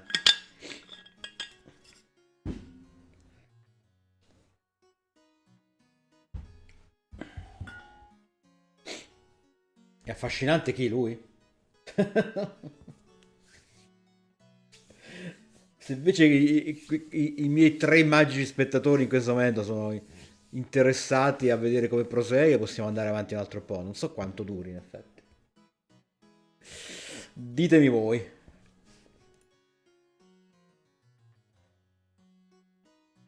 Alla fine in 7 ore devi aver indovinato tutto al primo colpo? Vabbè, finito nel senso sì, ma non è detto che uno finisce il gioco sia inteso per forza con un risultato positivo, Immagino intenda dire che arrivi alla fine della storia, ci vogliono 7 ore, almeno credo, Non credo che intenda necessariamente di... Vabbè dai, appariamo un altro pochino, voglio giusto vedere... Sono le 5:20, dai, arriviamo. Good even, Mr. Bell. What brings you Vediamo so che late this succede. evening, young sir? Have you come from the playhouse? Yay, I'm come from playing a Dutch. Più che altro sono curioso di vedere se ce n'è un altro e se quest'altro è Shakespeare, capito? Che non so perché sono convinto che debba sbucare pure lui prima o poi. È questo che mi tiene un po' incuriosito. Facendo il punto di situazione, queste tre in teoria sono sempre la stessa situazione di prima. Arriviamo sempre a 6 praticamente. Gli altri sono lontanucci, quindi non ce la faremo Yes, mai. in a special performance of Richard II. You know, that play that makes the Queen look bad. So, Mr. Shakespeare decided to revive his play, did he? Allora, dopo I questo see. stacchiamo, dai. I need you to tell me what to do about my pay. Our seamstress told me she heard Mistress Burbage discoursing how John Crisp is getting paid a full shilling for each performance. And you feel this is unfair, I take it? I gather Mr. Crisp's pay is greater than yours. Aye, sir. 'Tis full twice as much coin as they pay me. What I get is barely enough to cover my rent. And my parts are well bigger than his, innit? And you can fathom no reason for this disparity in pay? He is more experienced, perchance. What? I've been on the stage since I was a boy, and John's been playing for less than a year. Nay, sir. Mr. Burbage and them other company sharers are paying me less on account of how I'm doing the lady parts. You mean to say you are being paid less simply because you perform lady roles? Indeed. John only gets them main parts because he's big and tall, but I'm well better than he is. Critics call my Ophelia the most tantalizingly nubile and tragical performance since Henry Condell's Juliet. Ah, yes. Having seen Hamlet, I would have to agree with them there. I must own that I too found your Ophelia most comely and alluring. Now, calma, let's see what the stars Ti advise. stai facendo trasportare. What can be done about you being paid less than players of masculine roles?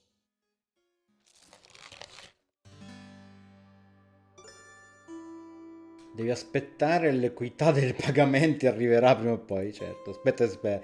Humphrey può risolvere questo problema utilizzando il suo fascino romantico per sedurre una donna.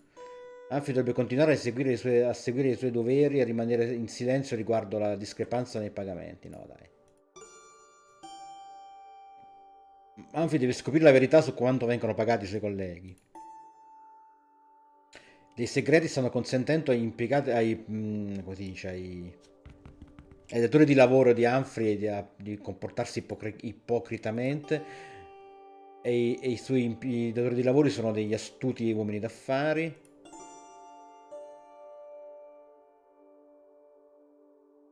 Il boss di Humphrey farà del male ad altri se vuol dire salvaguardare la propria fortuna. La moglie del capo di Humphrey è incinta con un figlio mascolino. Che vuol dire? È un figlio maschio. Il suo capo non può essere, non ci si può fidare. Non mi piace, proviamo la seconda. According to the stars, your employers, the Lord Chamberlain's men, are very wise businessmen. How do you reckon that? On account of them contriving to pay me less than I deserve? Precisely so, Mr. Bell. And being so wise, they doubtless deter their hired men from discoursing upon the coin they receive for their labour, perchance to the extent where the men harbour such feelings of shame and suspicion about it, they would more readily show each other their privy parts before they would show their pay. Aye, 'tis true enough. We oft pull our yardles out when we're jesting about and that. But as for a man's pay, forsooth, 'tis considered most private. Well, such prudery must end if you and your fellow players are to advance your interests, Mr. Bell. Indeed, methinks that if you were all to begin freely discussing Sindacato degli attori. you will find you are not the only player being paid unjustly. If you do decide to demand more coin from your employers, I advise you to unify with the other hired men and speak as one voice. Zah! We shall unify and demand them company sharers pay us equal coin for equal playing. Stiamo andando alla grande con l'attore qua. Oh. Ah no, Little Pleased, non alla grandissima. Ok, vediamo chi è il prossimo e ci fermiamo. Ora la domanda è: vogliamo fare un paio altri tentativi con quei cazzo di boss di Sekiro o ce ne andiamo a casa tranquilli? Anche perché in questo momento sta morendo la connessione, però. È passato? C'è stato un momento di dramma della rete che si è fatta rossa per qualche secondo. Hear ye! Earl of Essex, foiled in Queen, kidnap, attempt, shocker. Biggest treason fail since Babington plot. Hear ye! Cioè, ha provato a rapire la regina, eh? Ha provato a rapire la regina e posizionarsi come protettore del regno. Devereux si dice che abbia corrotto una compagnia di attori per, come dire, rappresentare una rappresentazione di Riccardo II di Shakespeare. Poiché questo dramma, come dire, questa rappresentazione suscita confronti, insomma, proibiti tra il debole e incompetente re Riccardo e la nostra attuale sovrana, la regina Elisabetta. L'intenzione di Devereux era quella di usarlo per scatenare una folla inferocita e condurli alle porte di Kensington Palace. Non riuscendo a ottenere sufficiente supporto dalla popolazione di Londra, Devereux è stato obbligato a tornare a casa a Essex House dove è stato arrestato. Perfetto. Alice Clark, she is a wife. 'Tis one way to live a life, oft with misfortune and with strife, especially if you be Black's wife. Allora io qua staccherei, abbiamo detto, perché sennò comincia a diventare un po' pesantuccio, 3 ore di fila di dialoghi.